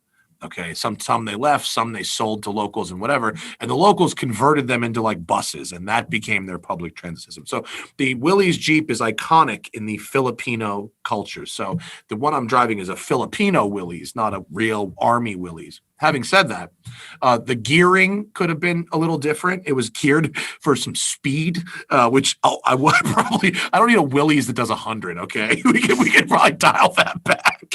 So I would change the pedal drive slightly, so it was a little more towards the acceleration, a little less towards the. There's a picture of it, Zach, on Tangent Vector's Instagram, actually. In the concept, dude, 100%. Your old Land Rover, these old Willys, Volkswagen microbuses, all that shit is so microbus! perfect I can see a microbus EV. That'd be quite cool. Could you put it? I drove one. They built one. Yeah. So with the Willys, back? yeah. Could you? Yeah. So they don't butcher the car sufficiently that you couldn't put the old powertrain back in again if you wanted to. So you're not effectively with the Willys. I'm pretty sure you could. Yeah, no, the Willys with the Willys, the entire battery pack and motor controller unit went and was shaped like the original engine. It went in the engine, and then it had a shaft, a prop shaft, and it had a diff and a live axle. Yeah, it could have been turned back to gas. Yeah, for sure. We're starting to see a couple in California.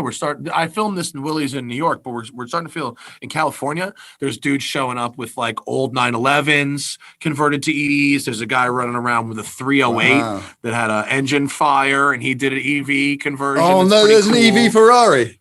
There's got to be a story. There is. Yeah, it's a 308. It burned. The engine burned, and the guy bought it burned and converted it to EV. And that guy actually now has a company doing EV installs with EV West parts. Oh wow, that's Eric. That's Hutch. Okay. That's that guy. So it sounds to me like you're probably 2-3 years ahead of us, because this is just starting over here. You could be the guy. I mean, you could be the guy for sure. Yeah, and you could come to California and do a tour of these places. I mean, you could get a car and you could do a tour of these places and pretend to be an interested customer. Fucking heavy recon. Just hook up a little old classic 500 on a trailer to like a G-Class Mercedes and roll around like you're a customer and get recon. That'd be good. Yeah, I think I just with the 500 it's fine, but with something like a 308, I think I'd just be sad about the V8 that wasn't getting used anymore. I know the car burnt, but I personally wouldn't do a Ferrari either. I'm just using it's just an example of the kind of variety we're starting to see. Ferrari, you know what EV, I would do, bro? Rollses from the 50s and 60s. Yeah, wouldn't that be cool? Of course, yes, because that's what I mean. Rolls-Royce, they made an electric Phantom. Yeah, about 6-7 years ago. I drove it. I'm shocked. It's the best Rolls-Royce I've ever driven.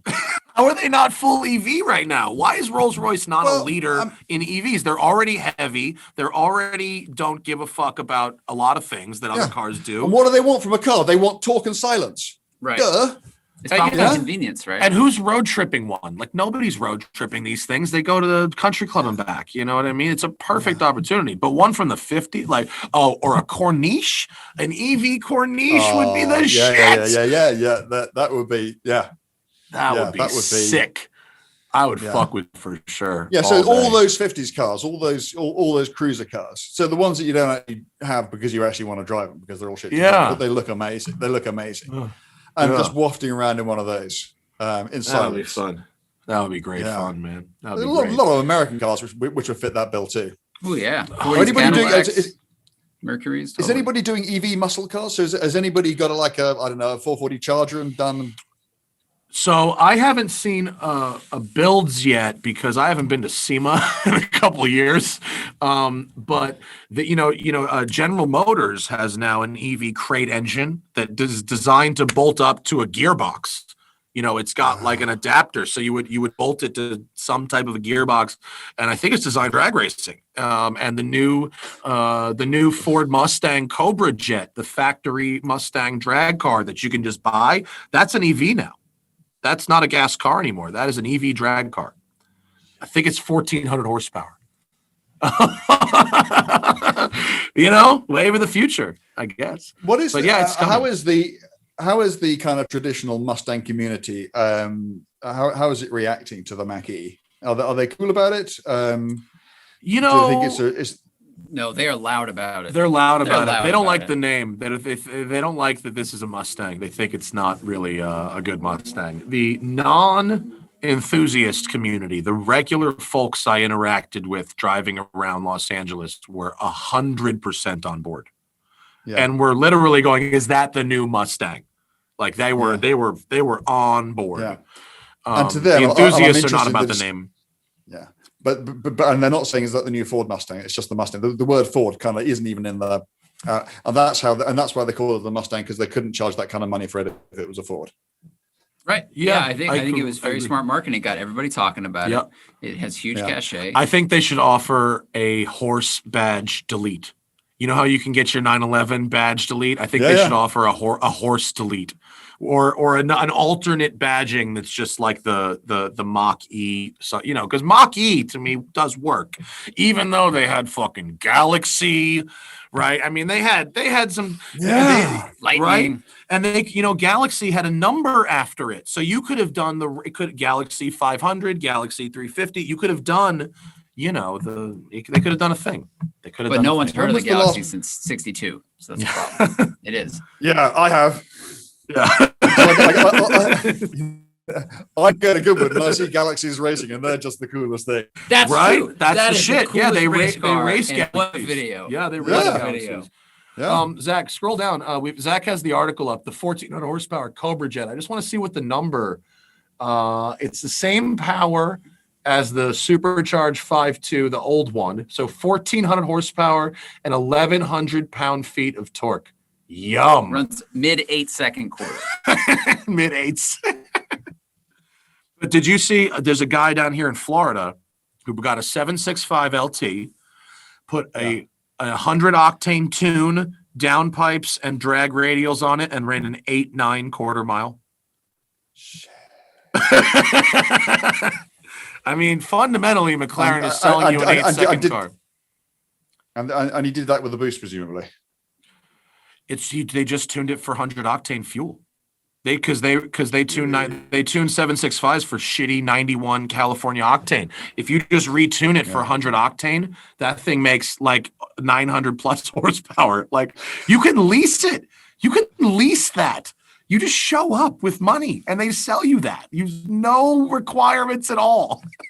So crazy. It's crazy. I mean, what I find amazing is that with cars like that, if you get a P, when did the P1 come out? 13, 14, something 13 like that? or 14, yeah. Holy shit, Yeah. was it a long time ago? Maybe even 12. God, that car's old. No, I think where'd the car. time go? Yeah. Okay, go But ahead. let's call it let's call it 8 years, and now they're kind of standard offering. Okay, so LT is not quite standard, but it's not their hypercar. Right. That's now doing things that a P1 couldn't dream of. Right. A 765 LT is so much quicker than a P1. That car's nuts. And it was like a third of the money. And that's the progress. Well, if you want to call it progress, or whether it's progress in the right direction is another conversation. But it is amazing that yesterday's super exotic £1 million or $1 million hypercar is now kind of like part of the standard model range. Right. It's wild. Have you ever Yeah. driven a Hellcat? No, but I'd love to. Yeah, see, that's another one, because like we talk about like, oh my God, the performance you can get from, these, okay, it's still a $400,000 buy-in, and the Venn diagram of earning money and be good at driving is just fucking two circles over here, exactly. but nowhere near each other. but still, you can get a Hellcat straight up lease, like no money down, like $1,000 a month. And you're in a Hellcat that's like 700 to 800 horsepower with a chassis that was developed in the late 1990s. I did That's drive. just crazy. What's the Mustang? Is it the GT500? Yes. Yeah. So I drove that. I drove that in the States. I want to say last year, but it's probably the year before, wasn't it? Then you drove the new one, the with the dual clutch gearbox. Good one. Yeah. The good one. Yeah. Yeah, it's fucking good, isn't it? It's fucking impressive, good. Yeah. right? Yeah. I mean, not much not to like about that. Yeah, that was. No, they did a fabulous job. So that's the closest to a Hellcat I've got. A Hellcat is that with none of the traction and none of the turn-in. And you know that planted feeling you had in the middle of a corner? None of that either. Yeah, none of that. But you know what you have in England are a lot of fucking airfields. And so Yeah. if you wanted to send a car fucking sideways at 90, especially the Charger, because the wheelbase is so long, Yeah. it's one of the best drift cars, just right out of the box. I'm sure. Because it's so sloppy that you can weight transfer it like real nice, and the long wheelbase. And then just really to let helps it you go. Yeah. They're hilarious. No. But you can just lease them. Yeah. There's no restrictions. 700 horsepower. I mean, I need it's to do crazy. that. I need to do that. It is. I think you need to experience the latest America, because we really are on another level out here. Have you seen our new fucking trucks? Richard Porter comes over here once a year and gets the biggest Super Duty that they'll lend him, and he just is like, "What is wrong with your country?" And he's always surprised that he can't park it anywhere. He's like, I don't know why this won't fit. It won't fit. Yeah. I love driving in America. It is completely different. It's fun. It can be. It can be really annoying too, depending on where you are. Well, our drivers are fucking horror shows. I mean, the level of training that we have in this country for driving is abysmal. I mean, so Yeah. I don't think we're much better, welcome. to be honest. Welcome. Thank you. What's your favorite country to drive in? Italy? Used to be because you could get away with anything in Italy. Yeah, now. Okay, so northern Now they Spain's get more really revenue. good because there's no. Okay, northern Spain is really good because there's no one there, and the roads are really cool. South Africa. Once you get clear of the coast and you get up into the middle, you can go forever. I mean, you can go and do. Jaguar launched the original XK down there in whenever it was, 2005 or whatever, and I can just remember going to this drive out into the middle of nowhere. We went over the Franschhoek Pass and then we just went north and basically doing a tank at 100 miles an hour on these roads, which just do that all the time. Every corner is not quite flat. And it's just, you could just say, that's South Africa is probably the place I'd go to drive a car. I didn't make it England. past the wine country. I gotta go keep going north, right? You go you gotta past keep- the wine you gotta country? keep- Okay. Go past the wine country. Yeah. And then just head for what is due north? Yeah. Head for Zimbabwe or Botswana or something like that. And yeah. All right, that's good. Just trying to think where else. Are you bored? Are you bored of like the Swiss Alps? Do they just not interest you anymore? Or are they still great? Again, depending on when you're there. The thing is that the theory and the reality. I mean, everybody goes on about the Stelvio Pass and things like that. Exactly. Stelvio Pass is great if you're Top Gear and can close the Stelvio Pass. The Exactly. Stelvio Pass, when Yeah. people are on it, is utter shit except for the espresso you drink at the fucking top. Yeah, and the exactly. T-shirt you buy. Particularly because all the people on it are riding bicycles. There are certainly roads. So there's the sort of there's the Ronda Road in Spain. There's the Route Napoleon in France, which are all really great roads. But I guess we've just been down them so many times, and I just like discovering new stuff. And in fact, one of the things I want to do is I want to head out into, which I mean I've been to these places, but only kind of down the motorways. I want to go out into Eastern Europe and places like Slovakia and Hungary and that sort of thing, because I reckon they're going to have some really cool roads, and I just don't know anything about them, and they don't have great population density, so there won't be anybody on them. But yeah, in the meantime, South Africa. South Africa is a good tip. That's a good tip. Yeah. That's like the West Virginia of the rest of the world. West Virginia in America is the place that has the best roads that nobody would ever think about. Because you think about California, I thought it was Montana was the place to go drive cars. If you want to go real fast, Montana is probably a good place to do it. But we have a lot of options. We have a lot of options for driving real fast. But West Virginia is where you're probably least likely to think of when you think of good roads, and yet every road would surprise you over there. That's very good. Okay, so we tend to. There's one road, you'll know it. We tend to go to Palm Springs a lot, and there's a road, there's a mountain road outside Palm Springs. Yeah, the 74 into going up the hill, right? Is it, you go up the hill, you go down the other side, and then you get to that junction, you turn around, and you go back over it again. Yeah, exactly. Yeah. The gas station. We closed it once. Exactly. We've closed it to film. It was I filmed a fuck. You know what I filmed on that road, on the closed section of that road? Because when we close the roads, the cops are like, they're on board with whatever you want to do. They don't give a fuck. Yeah. They're about it. And I filmed a 997 GT2 upgraded to 800 horsepower with a sequential gearbox in it, like a Hollinger sequential gearbox. Okay. And it had no lift shift. BBI Autosport built it. Had no lift shift. And when you shifted at 7,000, it sounded like you were shooting a double-barreled shotgun. And I went up the hill. Bang, bang, bang, bang. I came back down the hill. The cops going, what the fuck were you doing up there? I was like, I don't know, like $130, $140. He goes, no, you weren't going that fast. I go, yeah, I was. He goes, that's fucking great. They're on board. Pro. It's amazing. So how do you get to shut, other than obviously being like a really important guy, how do you get to shut a road like that? Is it really expensive? Zachary? Or is it? You have a Zach. You have, you just submit a permit application and you send an application to the CHP and say, we would like to do this on this location on this date. And they'll look at it and they'll usually say, okay. And you get, a piece of paper from the permit office and a piece of paper from the CHP. And you pay them when they show up. And then they kind of just close the road and let you do what you want. In order to get that far, you have to have a production insurance policy that if you're not a professional video production company, that policy would likely be prohibitively expensive. It's very expensive to get a single day of production insurance, especially for motor vehicle stuff. Right. Yeah, so you have to be insured for the whole year.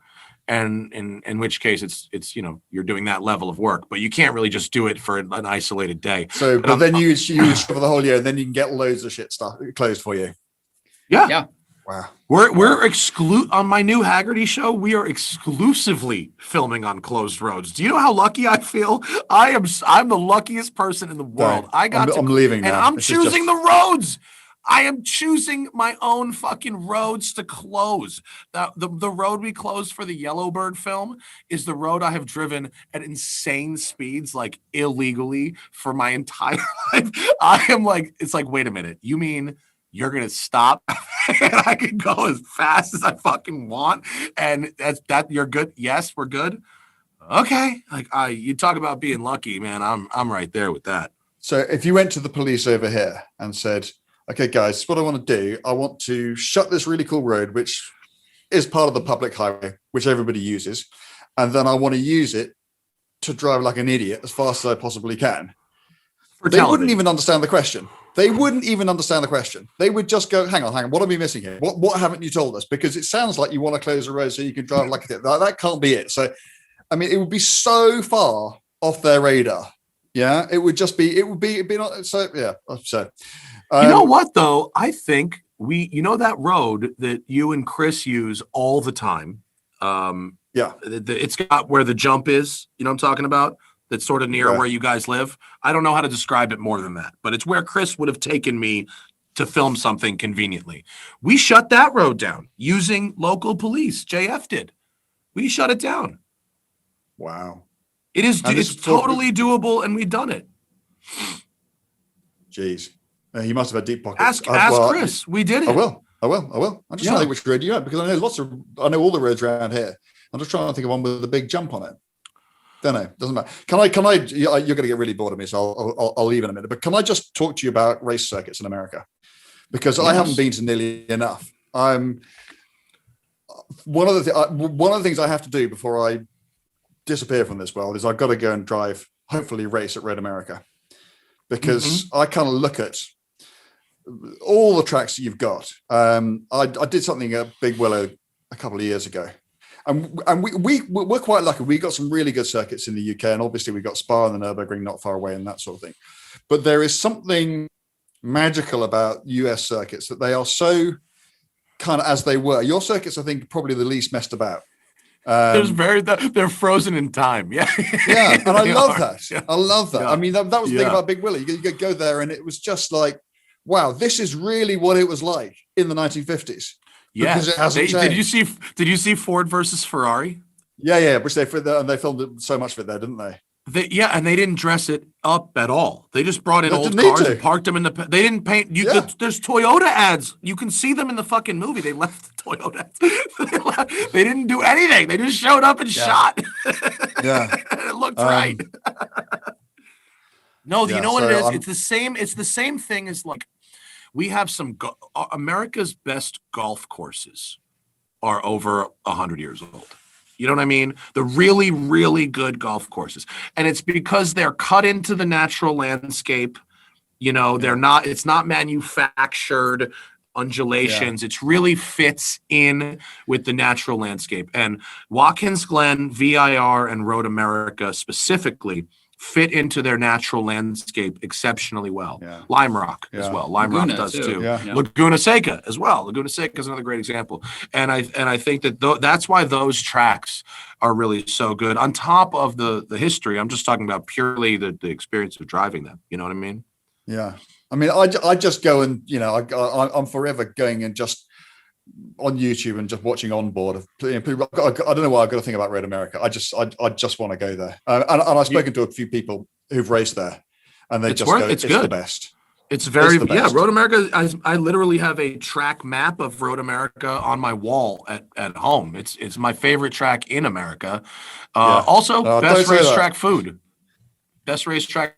The sausages. Okay. The sausages are always gonna get my vote. Amazing. Yeah. If you come to the States and have a race in Road America, you want to do like shitbox racing. We could do like some champ car. We could do some E30s. We could do endurance team racing. I would love to go and do a shitbox race with you guys at Road America. That would make me very happy. Yeah. I mean, I'm one of these guys. I mean, I've been lucky enough to race all sorts of, cool shit. But actually, I'm just as happy in a piece. As long as I'm doing it with my mates, no one's taking themselves too seriously, and there's beer at the end of it. I'm happy. Yeah. I'll do it in anything. Chris came into a 24-hour race at VIR with us, and it was me, Chris, Mike Spinelli, and Lee Keane. And it was awesome. Chris and Lee Keane were on each other's lap times and really not wanting to let each other lose. But it was a great time. And Road America is the best. I think it's the best place to drive a car in the entire United States. It's fabulous. And a fast car, you hit 150 3 times a lap. Yeah. It's fucking awesome. And Chris and I do a 6-hour race at Spa every year. Every autumn, we go to Spa and we do the Spa 6 hours on a Ford Falcon. And like a touring car Ford Falcon, or like a shitty Ford Falcon. It's 64 Falcon. It's so great. Really? Yeah, awesome. Like that? Wow. Yeah. Look, we got a picture of it. Oh, it looks fabulous. Yeah. And we go and do that every year. It looks like you've built a Falcon Cortina. Have you made a Lotus Falcon Cortina out of that? Not intentionally, but it does look quite cool. That's great. But actually, so the reason I mentioned how many times? Go ahead. It's the reason I mention it is it's actually, the racing kind of is what we do when we're not doing other stuff, and it's just the most brilliant, if I can say, boys' weekend away, because I do it with my brother and with my nephew and with Chris, and we just go over there and we drink too much, obviously after we've been in the car, not before, and just scream with laughter, and it's just the most fun in the world. And then we get to, and this Falcon, it's ridiculous because it's got so much power. I mean, it's basically so it's got a GT40 engine in it, but with a 4-barrel Holly and a wet sump. But the rest of it is like GT. So it's got 470 horsepower. That's a lot for a Falcon. Its chassis is absolutely terrible. And so we just go and skid about, and it's just and it's just the most fun. It looks fabulous. It looks like a great time.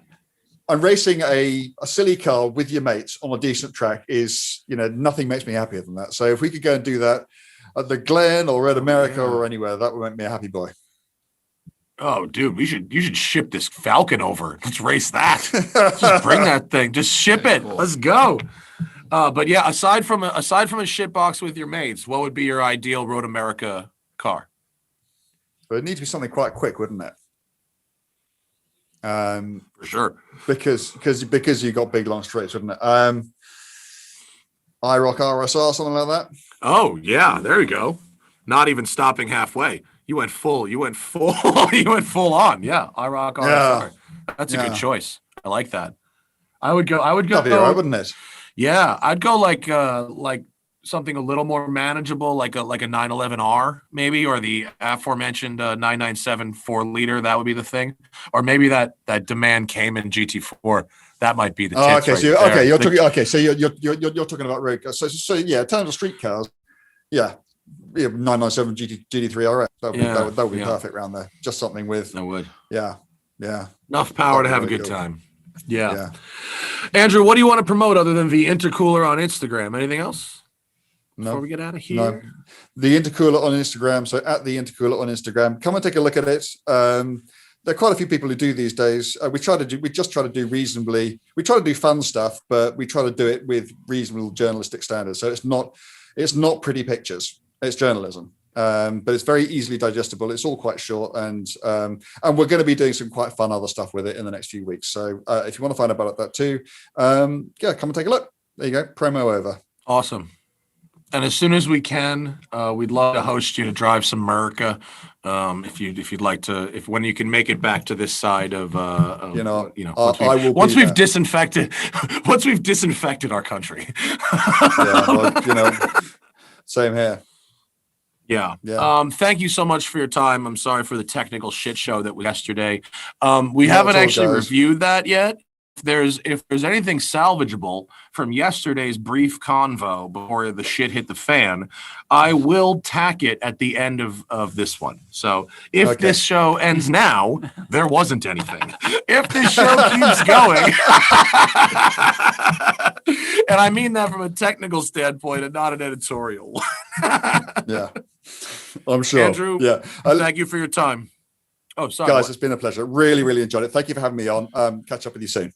Yeah, let's do it again soon. Once England installs fiber optic in your shed.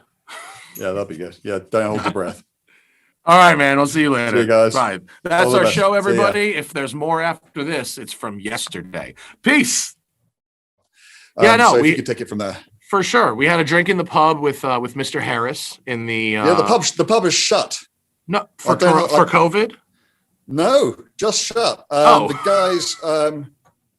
The guys who used to run it, a lovely couple, but they, how can I put this? They probably weren't the right people to be running a pub. They were quite keen on their produce, and it all got a bit much for them, so they left. Oh, no. And then they got taken over by someone who said they were going to renovate it and turn it into the world's greatest pub, and that was 2 years ago, and nothing's happened. So the pub is literally directly between Chris and me, and we don't have anywhere to drink anymore. Oh my God, how unfortunate. I mean, I imagine you've had a while. You could built your own pub by now, honestly. Probably. I mean, don't both of you have like extra sheds? Isn't everyone? Yeah, no, I've got a couple of sheds. I'm in one of my sheds now. Shed means a lot of other, like in America, a shed is literally like the crappiest possible building. But I've been in the UK and I've seen some sheds that are pretty serious. So in the UK, a shed means exactly that. But it can also mean, Nick Mason with his, with the greatest collection of private cars in the world might just sort of say in a rather sort of British and old way, oh yeah, I've got a few things over in the shed. So it's kind of a catch-all term for a place where we go to do our stuff. Yeah, it's like it could basically be a museum. It could be a race paddock. Yeah. It could be like almost anything. Yeah. It's funny that you mentioned Nick Mason. Someone just gave me a publication today. Have you ever heard of The Key? No. You have no idea what this is, right? The Key? I've never heard of this either. Someone gave me this magazine. And Zach, will you run next door and get the book off my desk? Because I want to show this to Andrew. Somebody out there, and I think it's someone of reasonable importance in the collector car world, assembles this paperback coffee table book annual. It's very heavy and very well printed. It's very pretty. Okay. And it's got, some editorials and some stuff like that and coverage of events. But it also has, it's called The Key 2020, Top of the Classic Car World, it says. Wow. And it has a literal, and I'm going to say it like you say it, a literal ranking of the top 100 collectors globally. And you said Nick Mason has the best collection in the world, when in fact, according to this guy, Nick Mason actually has the 30th best collection in the world. Okay, I think I said in the UK. In the UK, but, you might be right. You might be right there. Oh no, technically, according to this, Anthony Bamford is 29. Okay. So I don't know how they come up with it. They got Ralph Lauren is number 3. So who's number 1? Everett Lumen. Oh, Lauman. Yeah, the Lauman Lauman Museum. Yeah. Lauman. I know those guys. Yeah. And Arturo Keller is number 2. Who's someone you've heard of Arturo Keller? Yeah, I've heard of it. Yeah, but I think his collection is pretty private. I mean, the Lauman collection is the Dutch Motor Museum, so anyone can go and see that. Yeah, it's a beautiful museum, by the way. But I've never heard of this book before. All of a sudden, my friend gives it to me, and now we've got a list of the 100 biggest collectors. Leno is 50, or 55. Wow. Like there's 55 people in the world with better collections than Jay Leno. Are you kidding? That's like crazy. Yeah, it seems hard to believe. I'm not one of them. What is the craziest collection that you've ever seen in person, Andrew? The craziest collection. There was a bloke over here, actually not far from me, called James Hull. And he just acquired loads of weird stuff that nobody else wanted. Mm-hmm. So this is all like the sort of stuff that the British motor industry, when it was at its most epically shit in the 70s and 80s. So, I mean, I don't even know if these names mean anything to you. Things like Austin Allegros and Morris Marinas. Only because I've seen Top Gear. From watching years of Top Gear, I'm casually familiar, but I've seen none of them. Yeah. So he would have rows and rows of these things in his shed. All of them kind of immaculate, none of which have turned a wheel for decades. And he just hoarded this stuff. And it was, I mean, there was some really good stuff in there too. There was an XKSS Jaguar in there and all sorts. But I can just regret going in there and seeing all this stuff, which I guess it's just all the stuff that nobody else wanted, and just thinking, well, I just didn't understand. And I still don't understand what makes someone go out and do that. But there's a bit of me that's kind of glad that he does, because I just like people who are interested in different stuff, and it clearly worked for him. So that's all cool. When someone has, the space and the money, and they're not hurting anybody. Okay, cool. I have a friend here in Ohio, in America, named Myron. They called him Mr. Jalopnik.